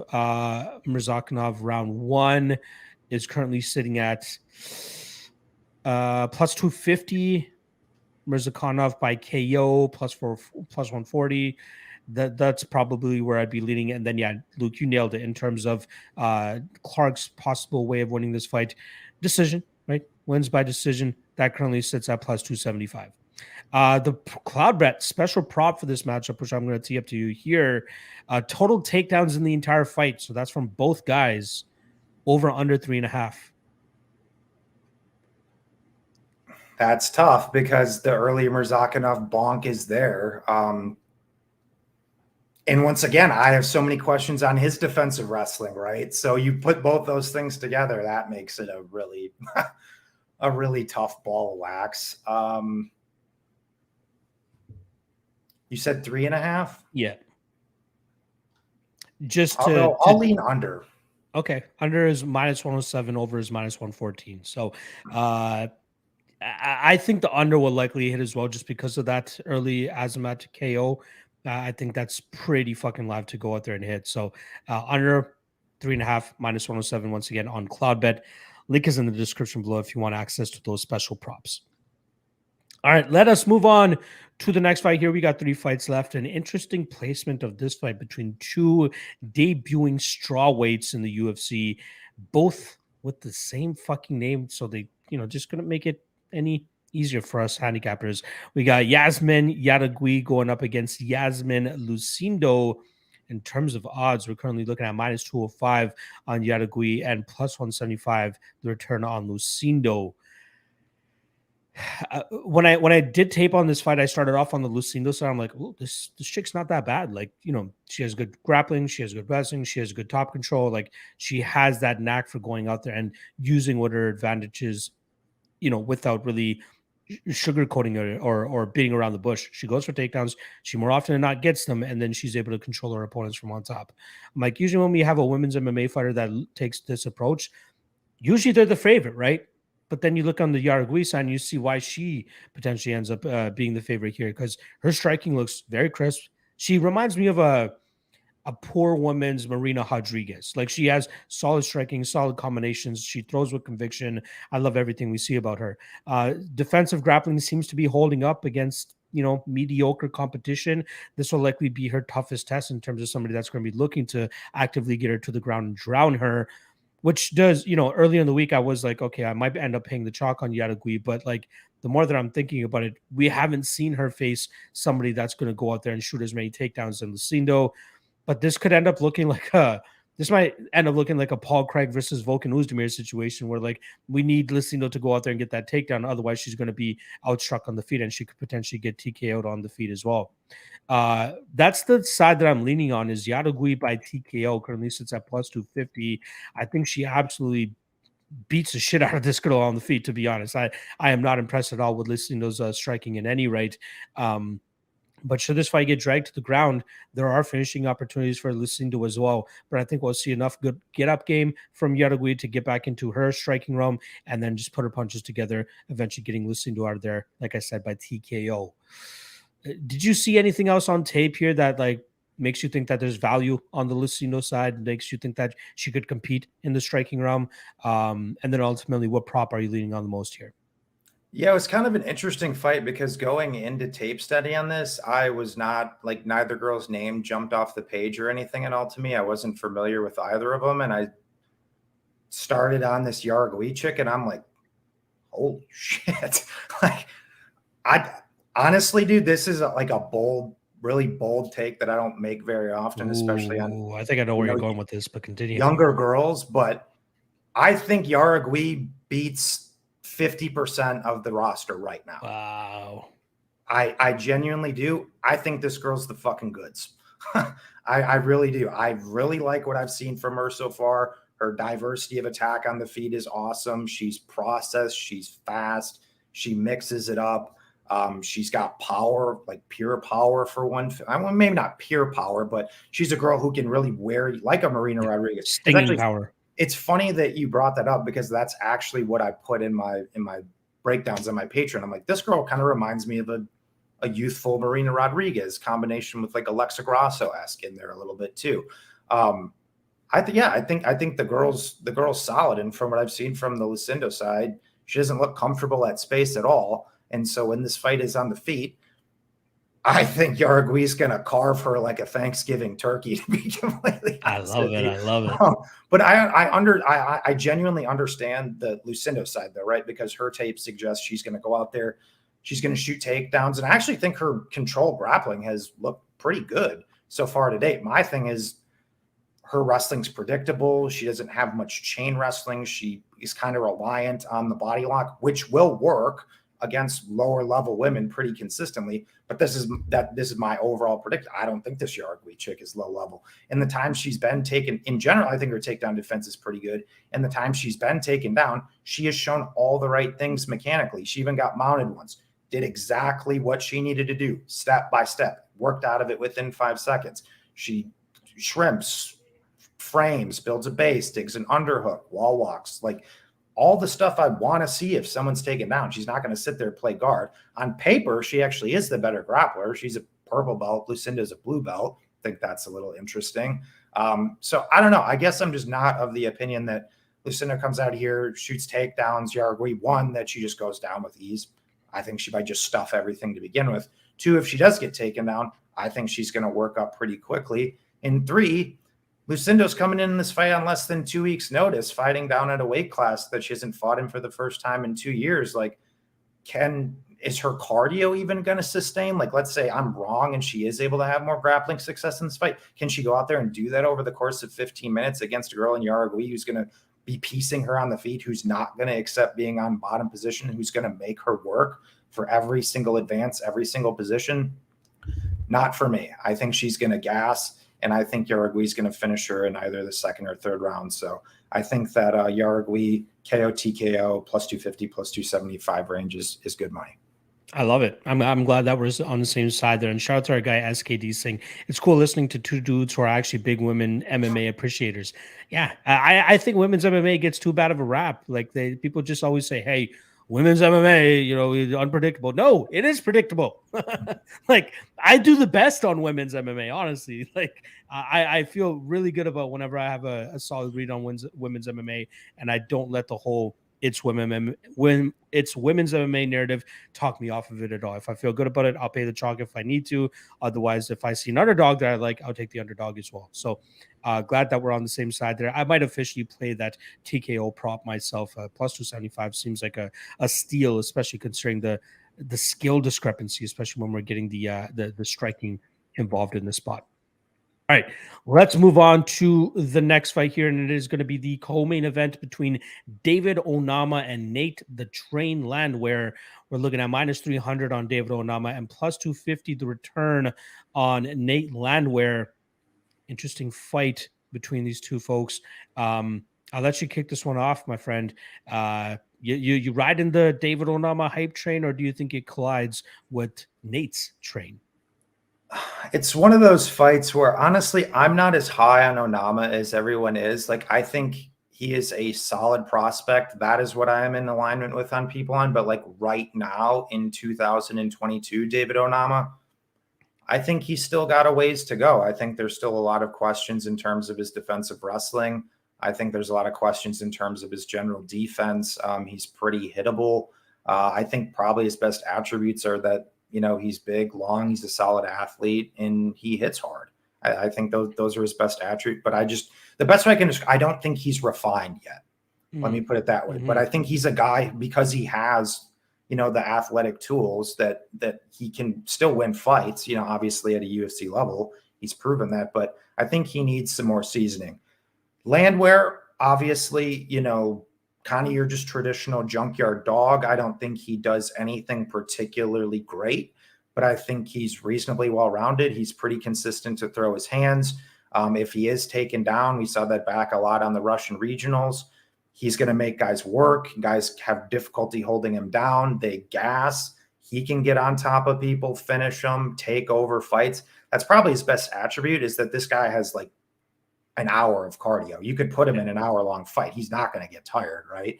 Yeah. But obviously the concern is, you know, he's been knocked out twice in the UFC by Herbert Burns and Julian Erosa. One thing I will say, though, they were both knees. Like, that's not like a conventional way to get knocked out once, let alone twice in a row. So it's not like the dude's going out there getting clocked with hooks and overhands or getting dropped by jabs or anything like that. So I'm not this might be a hot take. I'm not willing to say he's not durable based on those two things.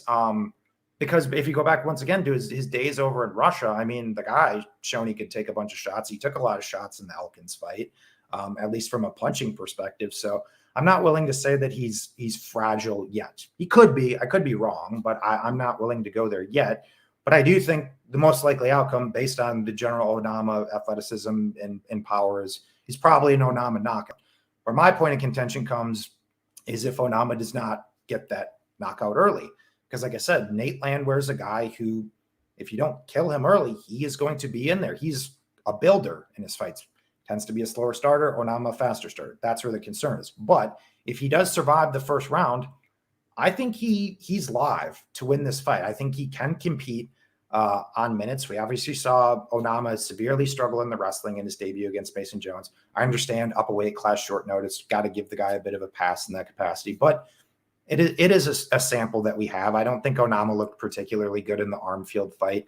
Minute to minute, exchange to exchange, pretty competitive actually. And then Armfield gassed, who came in on short notice too. That's my thing. Landwehr ain't gonna gas. He's plus 250.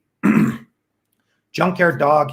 He's the type of guy, in my opinion. Jesus, sorry, I got no worries. It's still early. I get it. It's fine. Yeah, apologies.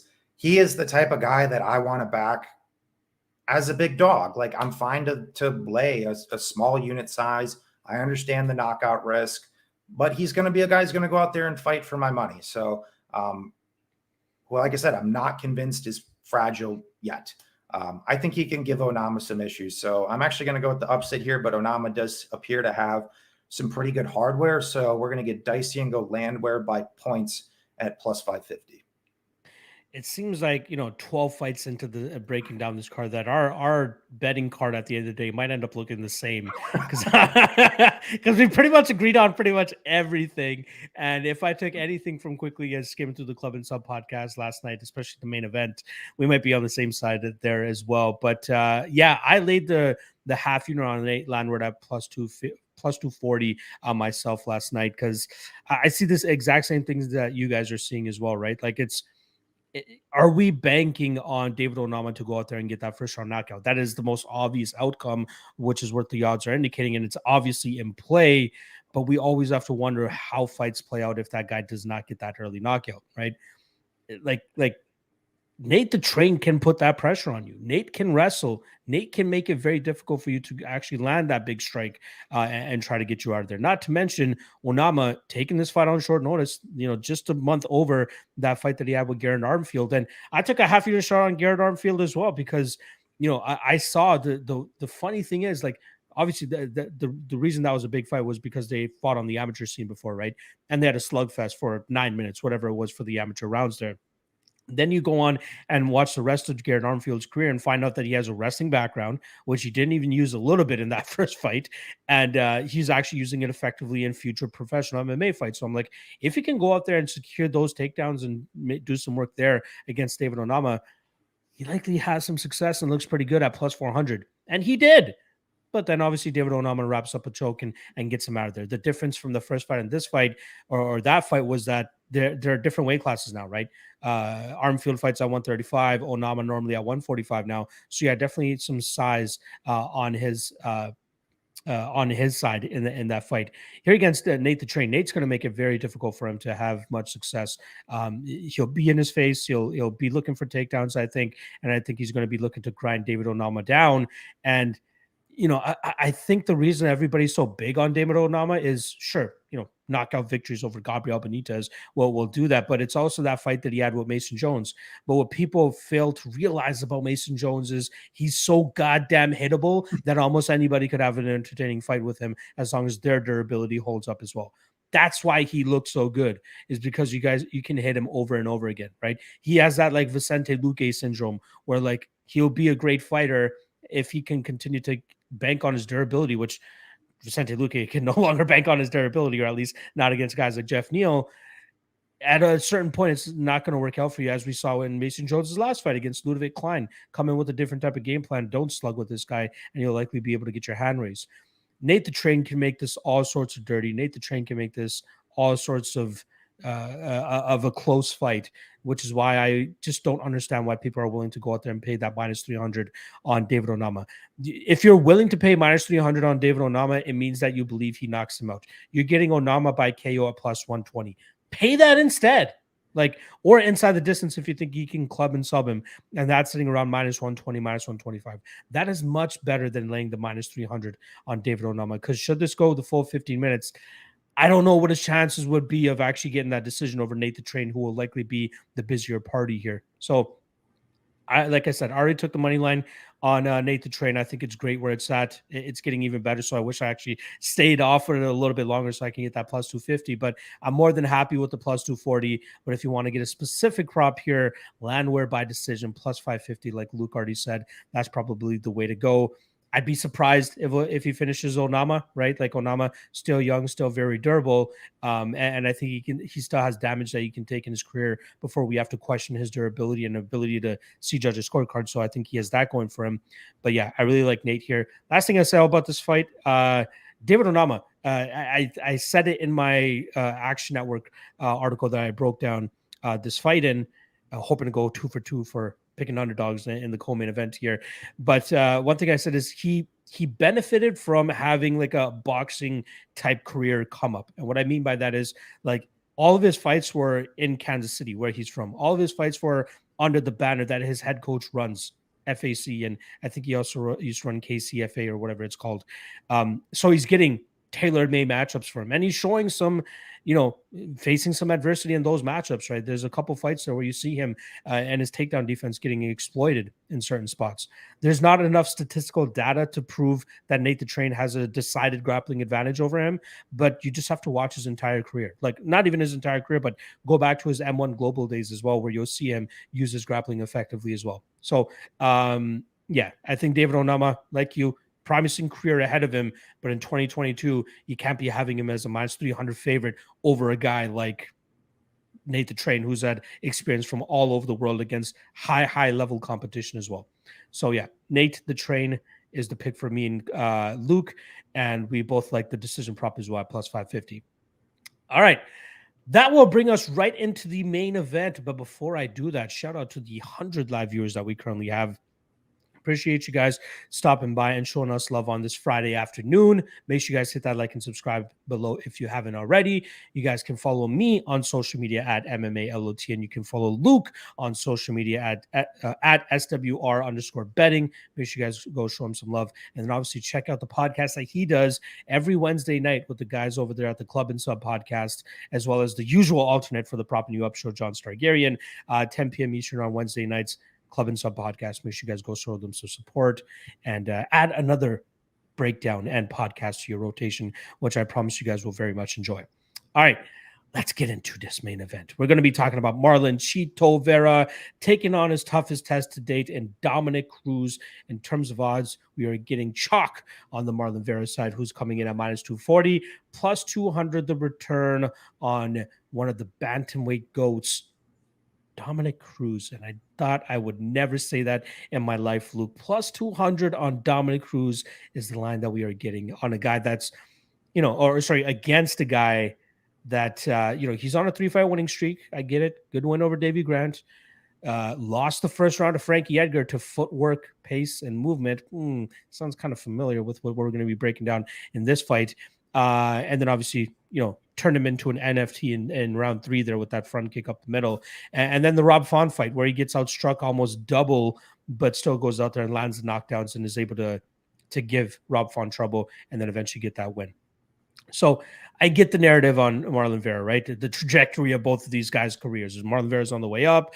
Dominick Cruz, he has 2 wins, but just based on the fact that he's 37 years old, everybody's thinking that he's on a decline and that he is all of a sudden washed. I literally have been seeing people saying Dominick Cruz is washed, which I don't understand, considering he's on a 2-fight winning streak. And oh my God, he got knocked down by Pedro Munoz one time. Perfection has its slip-ups every now and then, and that's pretty much what we've been getting with Dominick Cruz.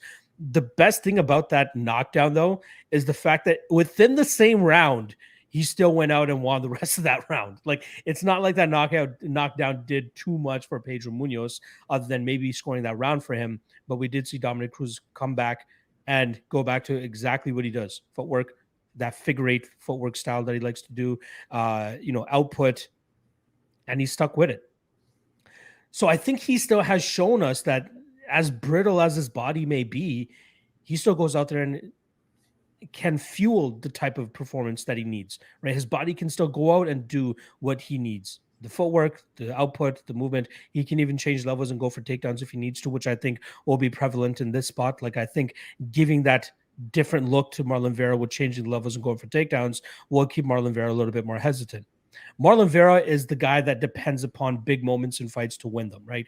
He needs to knock down his opponent to get the judges on his side. Otherwise, he more often than not is losing decisions as well.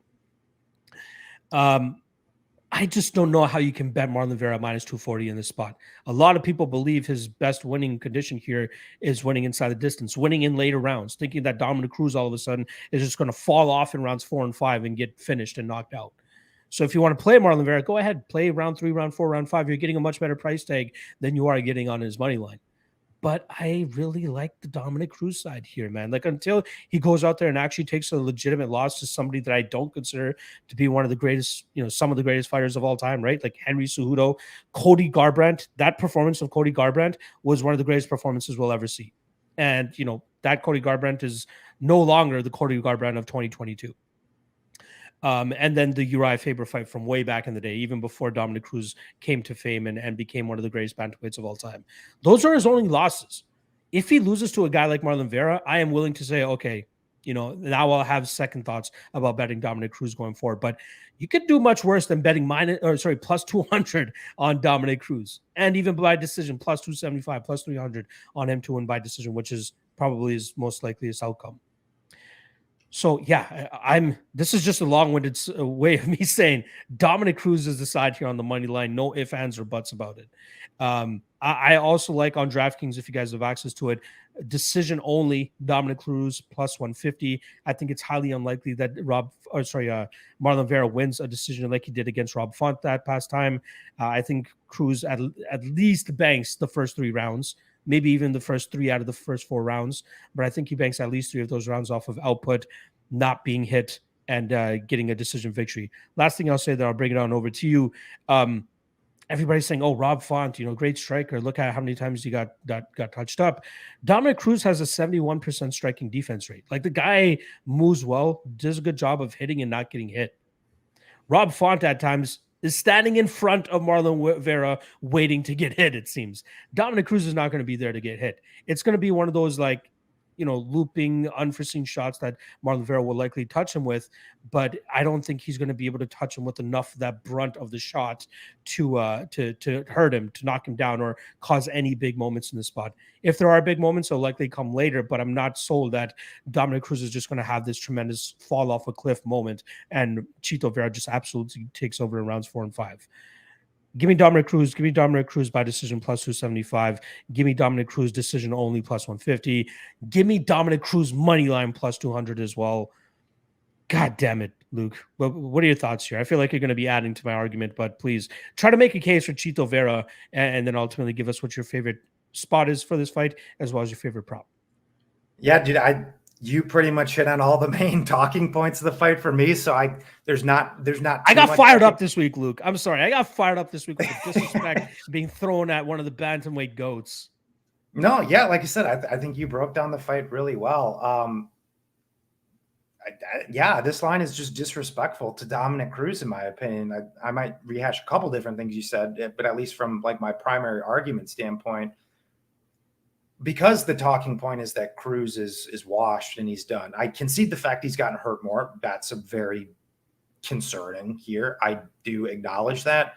But the guy's on a 2-fight win streak. I'm not willing to say somebody is cleanly regressing who's just won their last 2 fights. Like, that's just not logical to me, let alone at a high level too. We're talking top 15. We're not talking like low level, middling. Let me throw this out for you real quick.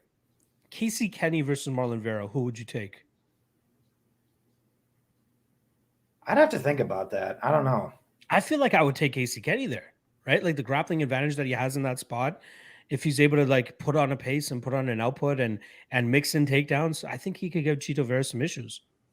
Yeah, he definitely could. Yeah, I guess I'd never really thought about that, but yeah, that's interesting. But so outside of me disagreeing that he's washed, that's one talking point. The other talking point that you brought up too is that looking at the Font fight, people just assume that because Font got hit so much, Font got dropped all the time, that's what's going to happen here.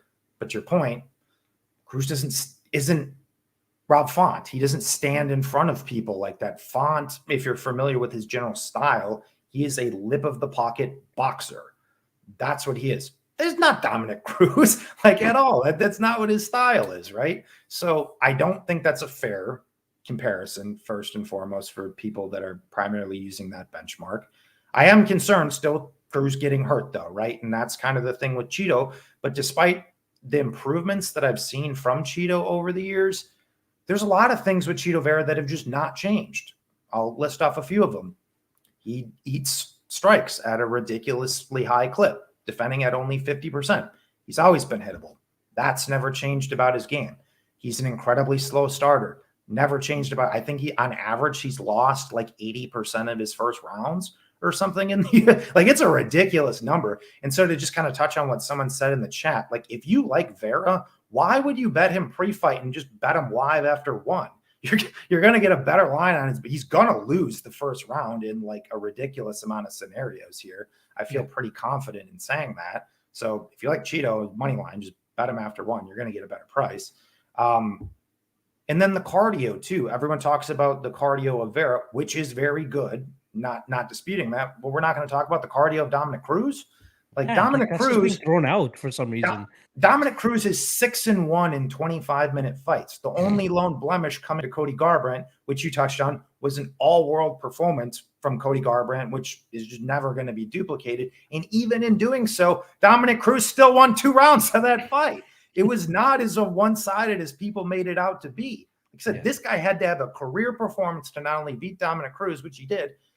It's not like he mollywopped Cruz, though. Like I said, that was a competitive fight, and that's the one that he lost. So kind of going back to some of past takes and, just my general handicapping style, like I tend to fade people who are reliant on moments and finishes because it's a little bit harder to project. It's a little bit harder to predict, whereas Dominic Cruz is just a much better minute-to-minute fighter than Vera. Vera has been a horrible minute-to-minute fighter throughout the course of his career. That just can't be disputed by anybody. His strike differentials are negative. He's not cleanly winning rounds until later. Guys gas. He hurts. That hurts guys, finishes them, snags up guard subs after he's getting out wrestled. Last talking point of the fight, and I'm kind of going all over. No, go for it, dude. Go for it. But is the wrestling, right? Dominic Cruz is pretty evidently the better wrestler in this fight. I know that only 17% of his overall fight time has been spent grappling, but he's in control time positions 86% of that time. So he is reliant to get that top time, at least in relation to the times that he's able to get guys down. Obviously, he's had struggle with extended control, but when you factor in a guy like Cheeto Vera, who has been consistent to play guard, like you can point to like 6 or 7 different fights where he does that. If he does that with Cruz, Cruz is shown to be a competent defensive grappler for the most part, outside of the favored blemish or whatever. He floats between top positions well. I don't think he gets guard subbed by Vera. So Vera's going to go out there and give 2 minutes or so of rounds away on his back.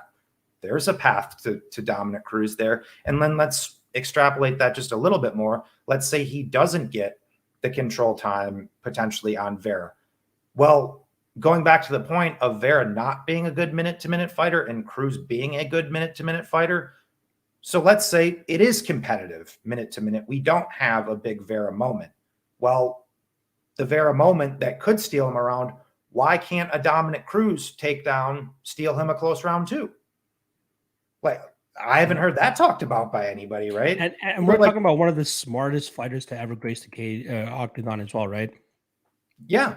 That's another key component. The guy fights incredibly intelligent. He's not going to fight the guy like a dummy. With all of that being said, I think Cruz is getting disrespected this week. I think he is an auto bet at plus 200. I understand that Cheeto technically has more paths to win, which is why I do favor Cheeto. I'm not saying I favor Cruz outright. I think Vera 55-60% is probably fair, also factoring in the age component. I think that does need to be taken into consideration. So I do slightly lean Vera from a handicapping perspective, but from a betting perspective, this line has gotten too far out of hand. And I think it's just disrespectful to Cruz. I think you have to play Cruz this week. Yeah, Zach Johnson in the chat saying we all said the same thing about Font versus Vera, but again, like Font, his output helped him obviously in that spot, but his footwork and defensive striking, not the same level as Dominic Cruz, clearly. And in just one real quick last point, Dominic Cruz amongst active bantamweights is ranked 5th in terms of significant strike defense. There you go. There you fucking go. I love it. I love it. All right. That will wrap up the breakdown portion of this podcast. But let's get into the CloudBet special props that they do have for the card. Once again, you guys can follow CloudBet and sign up to them below. One of the first ever crypto sportsbook on the market. Link is in the description below. Let's get into the favorite or special bets that they have here. So I'll be asking you these questions, Luke, and then I'll answer them myself afterwards. But first up, Cruz Vera, total significant strikes over under 189.5. That's combined significant strikes between the two. Tricky once again, because I think the Cruz defense plays some credence to that, but I think Cruz is going to land a high volume of strikes. I do think this goes a full 25. The odds project this is going to go a full 25. Like I said, the wrestling of Cruz for me is, I think, more of a sneaky angle than most people have, even on the Cruz side, that I think he actually could rack up top time here, which in theory would potentially drop that, but I lean over. Yeah, I lean with the over as well too. I think he could get some significant strikes on the mat. Like I think that's possible. Maybe not as at high of a clip as if you were to keep this fight standing, but I do like the over 189.5 as well. It's just tricky with those two-man with the ground strikes, because we know Fight Metric is kind of all over the board with like significant strikes versus strikes on the ground. Yeah, exactly. No, you're right. They don't seem to score the strikes on the ground as much as significant strikes as they do when they're on the feet, which is weird because I think if you ask those fighters, they probably feel like they were significant strikes as well. Yeah. Here's a special one that I haven't seen them ever drop before on CloudBet here. First round winner as per official scorecards. So that needs at least 2 judges to score the first round for that fighter. Marlon Vera minus 150. Dominic Cruz plus 125. I think that line is backwards myself. I can tell just by your facial expression that you were leaning with the Cruz side here as well, correct? I don't know what the limits are on that, but I would load that for a lot. Yeah. Again, these are like special props, so there are some soft limits on it. Keep that in mind, obviously.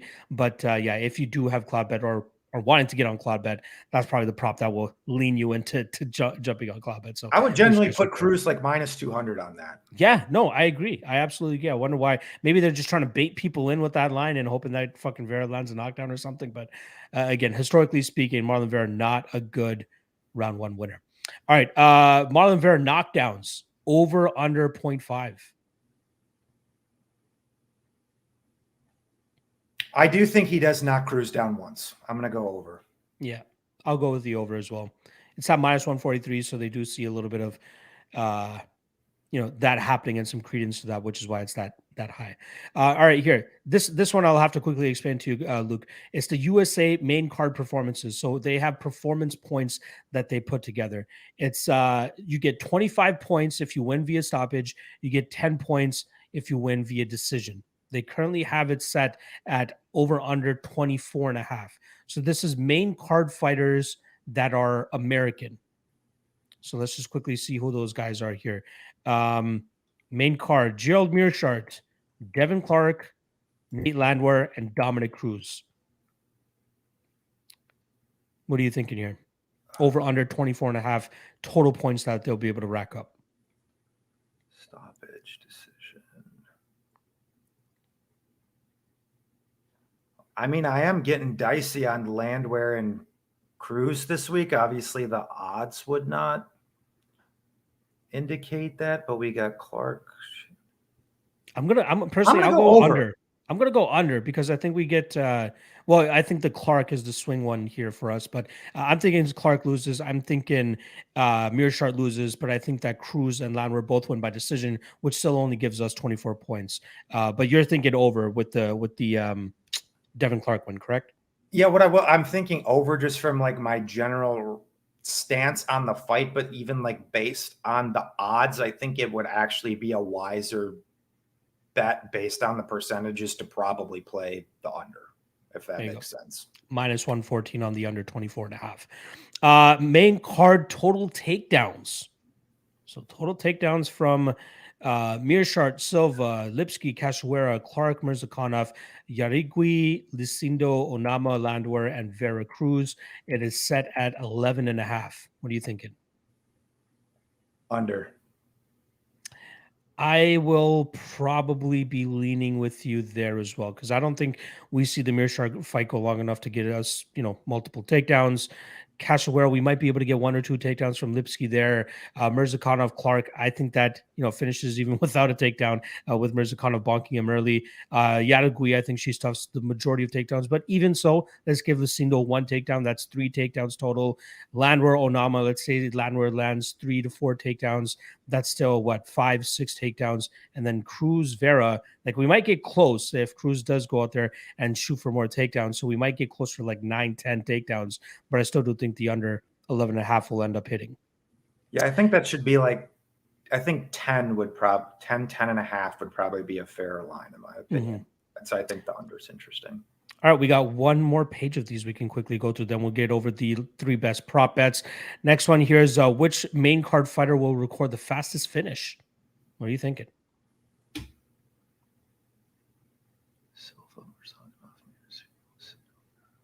I'd say the 2 obvious ones that most people will be looking at would be Bruno Silva and Azamat Mirzakanov. Plus 500 on Silva, plus 650 on Mirzakanov. They did have David Onama squeezed in there at plus 575.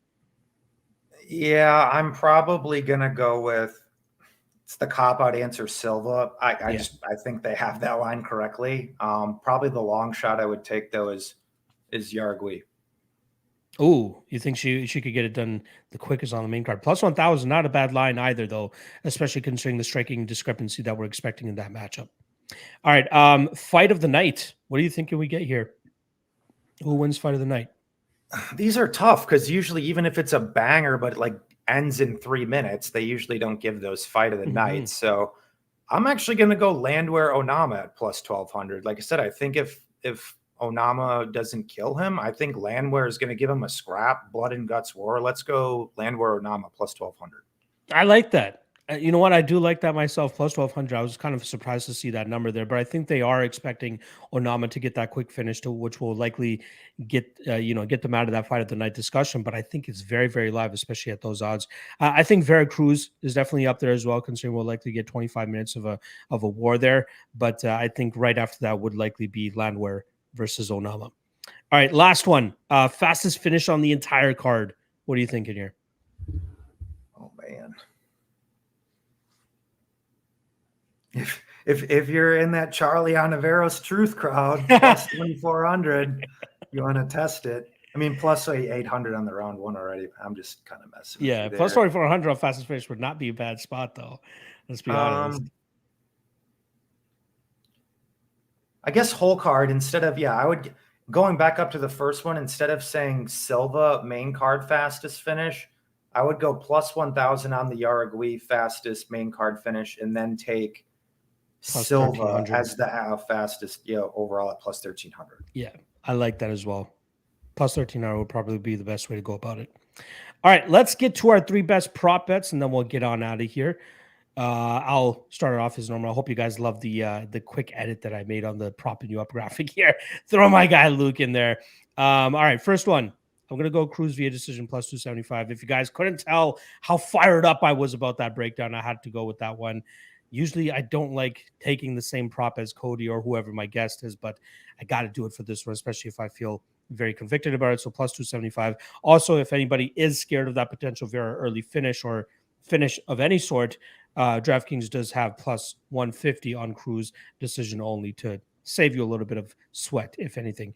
Next up, I'm going to go Martin Buday, round 2 plus 400. I am seeing now that Luke brought it up, the FanDuel has that plus 550. Love that line. Actually, while we were doing this podcast, I actually made that official bet and I threw it up on my Bet MMA as well as making it an actual bet as well. But Buday round 2 plus 550, I got in at 0.25 units, but I love it. I love that spot for him. And then lastly, I'm going to go with the crazy one here. I'll go with Tavares round 1 plus 800. Just getting a little bit crazy here, throwing on my tinfoil turban and really hoping that Tavares can put that early KO power on him, on the diminishing durability of Gabriel Benitez. Hopefully gets him out of there. But again, if I was to truly recommend a play of any sort in that fight, it would either be the under 1.5 or fight doesn't go to decision. You guys can parlay that somewhere, and one of those guys is definitely getting a finish. I am picking Benitez to win. Don't get me wrong.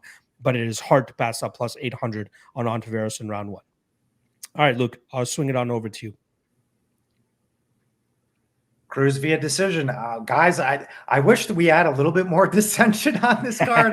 We did not talk before. In fact, it's proven we didn't talk before because I jumped on in like less than 15 minutes. So I really had no idea what Manpreet was thinking. But yeah, we're in alignment here. You know, Cruz not a historic finisher, volume-based guy. I think he can land takedowns, extend this fight. Cheeto's known for his toughness, durability, good defensive grappling.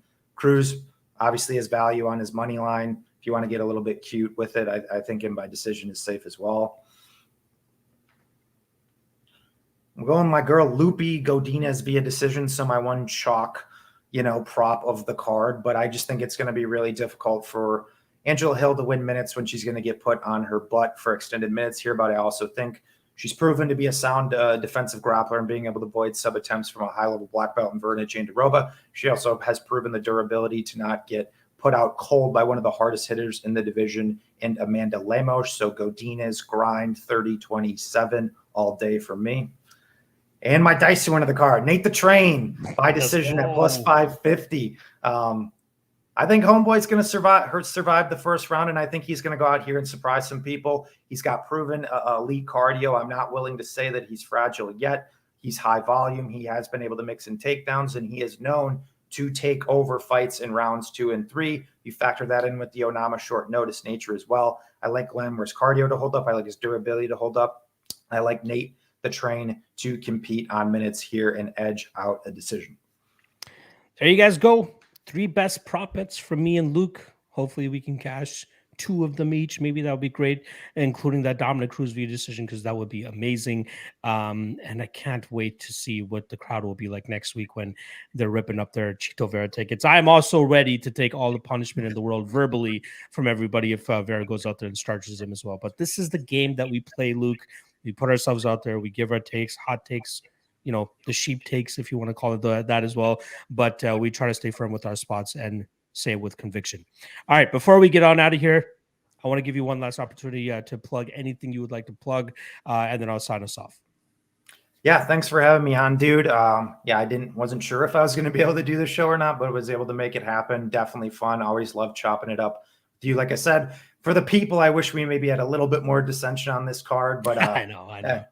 Well, it is what it is. Looks like we're in lockstep. So, yeah, it looks like if you suck this week, I'm going to suck. If we do good, we can sit there and, hug and have a beer. Exactly. Pat each other on the back. Yeah, Twitter, guys, SWR_betting. That's where I'm most active on. Probably need to get back on my IG game a little bit more, but try to have some fun on there, post some funny GIFs, photos, interact with people, but also take the betting game obviously very seriously. Try to drop some nuggets on there as well. Club and Sub podcast on YouTube live Wednesday nights at 10 p.m. Eastern with me and my boys, John Stargarian, who you have seen relatively regularly on this prop show before, on my boy Danny Legs, breaking these cards down every single week. We just hit a little over our 100th episode 2 or 3 weeks ago. So putting some grind time in there. If you guys are looking to add another podcast, another breakdown, group, I would highly recommend checking us out. We'd like to have some fun on there as well.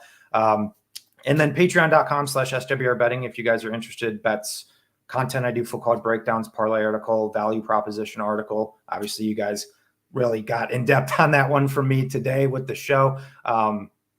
Make it pretty affordable for everybody. Like I said, if you're just looking for another person in the space, just more content to consume out there, I would appreciate your support on there as well. There you guys go. I promise you guys will be getting some sharp takes from Luke. Otherwise, I would not have brought him on the show. Let's just put it as simple as that. Luke, again, appreciate you jumping in on super short notice here, filling in for the GOAT, Cody Saftik. For the viewers, Cody will be back next week for UFC 278. That should be going down Thursday at 5 p.m., so keep your eyes tuned for that. Myself, I will be back doing another live stream in the next 40 minutes on my channel, doing the Ultimate Wayne Show with my guy, Andrew Gombis from Bets and Picks MMA. I will be breaking down the card one last time. I'm going to be going out and checking the weigh-ins after I wrap up the stream so that we can take any nuggets from there and add it to that show as well. So if you guys are looking for more betting content, come on through to my channel at 3 p.m. Eastern, as we'll be going live at that time as well. Shout out as always to the All-Star. Make sure you guys like and subscribe over to them here as well. Drop a comment. Let us know what your favorite props are as well if you're watching this on the back end. And then follow, like I said, follow Luke on Twitter, SWR_betting. Follow myself on Twitter at MMALOTN. And we will try to provide your timeline with some useful information. If not, maybe some giggles as well. All right. Appreciate everybody coming through for the podcast. Good luck on your bets. And we'll see you again right here next week for UFC 278. Peace out.